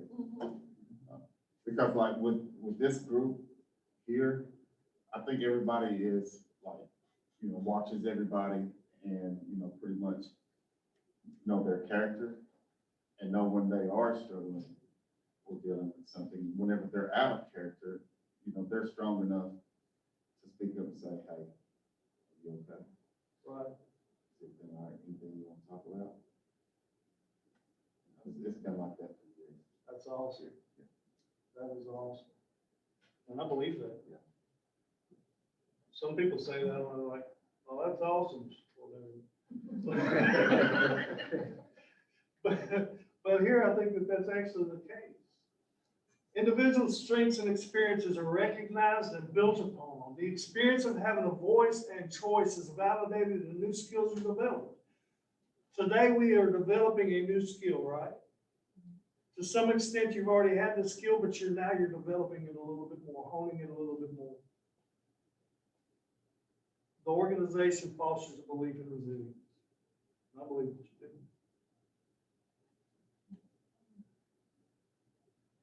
So whenever we're talking to individuals, it may be good to ask those questions that I just asked you. What value can you bring to the world around you? Get the community involved in these efforts. What value do you bring? How can we get the community involved? Get everybody involved in this. And I already kind of went through that.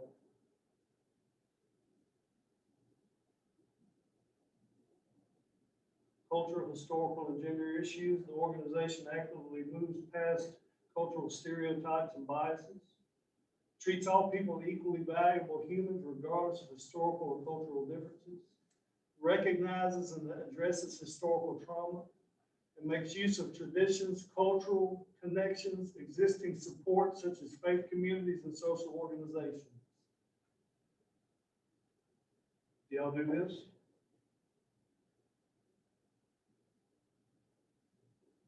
Pretty much. Okay. What are some ways that may be able to improve on this?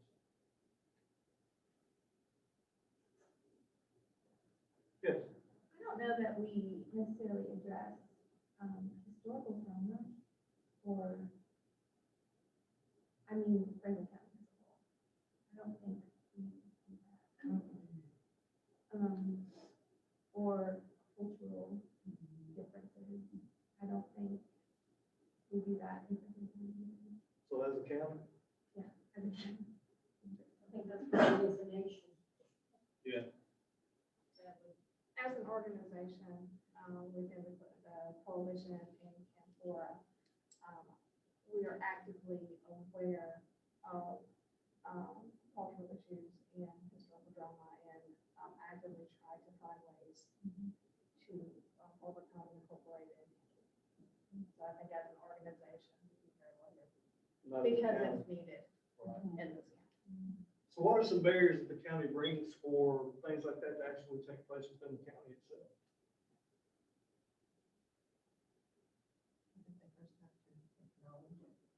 But they're trying to push it aside and don't address it until it's specifically done.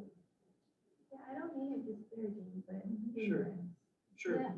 Denial. There's That iceberg, a choice. Yeah. the core beliefs. Not learn. Yeah. It's a choice to not learn or a choice to not see that. So change is definitely an enemy. So kind of what I'm hearing is, I see things as they are.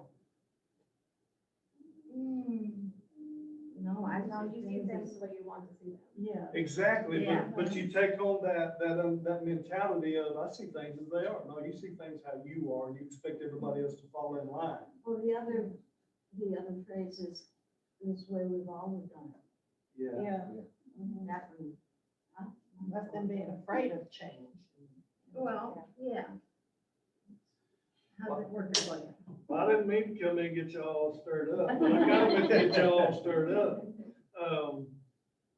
Just to be able to have these talks and to see maybe what the county could deal with, then also address some of the barriers that are going on that are keeping the county from growing. Is it easy to work with? No, it's not. It's difficult, but change always has to start somewhere. There has to be an instigator. There has to be an instigator. Why can't we be that instigator of change in whatever community or environment we find ourselves in that needs change? I think you are an agent for change. It's just what this does here. It's what the coalition is for. So y'all created the environment. It's just still the willingness of the people is not there. It has to start somewhere. You started it. Now what?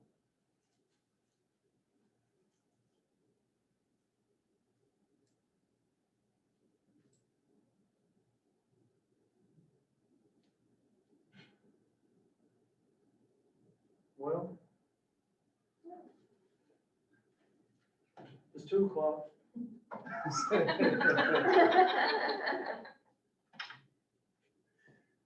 There is another section that's dealing on self-care, but who needs that? I would encourage you to practice some kind of self-care today because you need it after a training like this, 4 hours of going through talking about trauma. You need some self-care. How about if at our next coalition meeting, you come and talk about self-care? We'll see about that. You I could do a Zoom. Thank y'all for this opportunity. I hope it's been beneficial for you. I hope that you've been able to learn something. Those of you who joined us online, thank you so much for being here. I hope that you got something out of this as well. If you have any questions, be sure to send them in the chat box because it's going to close here in just a few minutes. Make sure that you put your email, your name and your email address, the name that you want on the certificate, the email address. If you're here, make sure that you write it down on a sheet of paper before you leave. Write legibly. I'm an awful writer. I'm also an awful reader. So just make sure that that is something that I can read, and I will get that to you sometime this week, hopefully. Anybody else have any questions before we get out of here today? Very good training. Thank you very much. Very appreciated. Thank y'all. I love the training. This is one of my favorite ones. My second favorite is assist. That's a suicide intervention, 2-day suicide intervention. That's really, really good. The chat box is blown up with thank yous. Absolutely, absolutely. Great information. Thank you. Thank y'all. Well, if there are no further questions, thank you for coming and reach out if you ever need anything. If we ever get going up again, you need to consult it going. You bouncing back. Okay. About going, bouncing back, being resilient. Some students can bring it back to their schools to create a culture of resilience. Nice, I like that. All right. Well, thank y'all. Y'all be free to go. Hey guys, go ahead and make sure you get your name and stuff in the chat.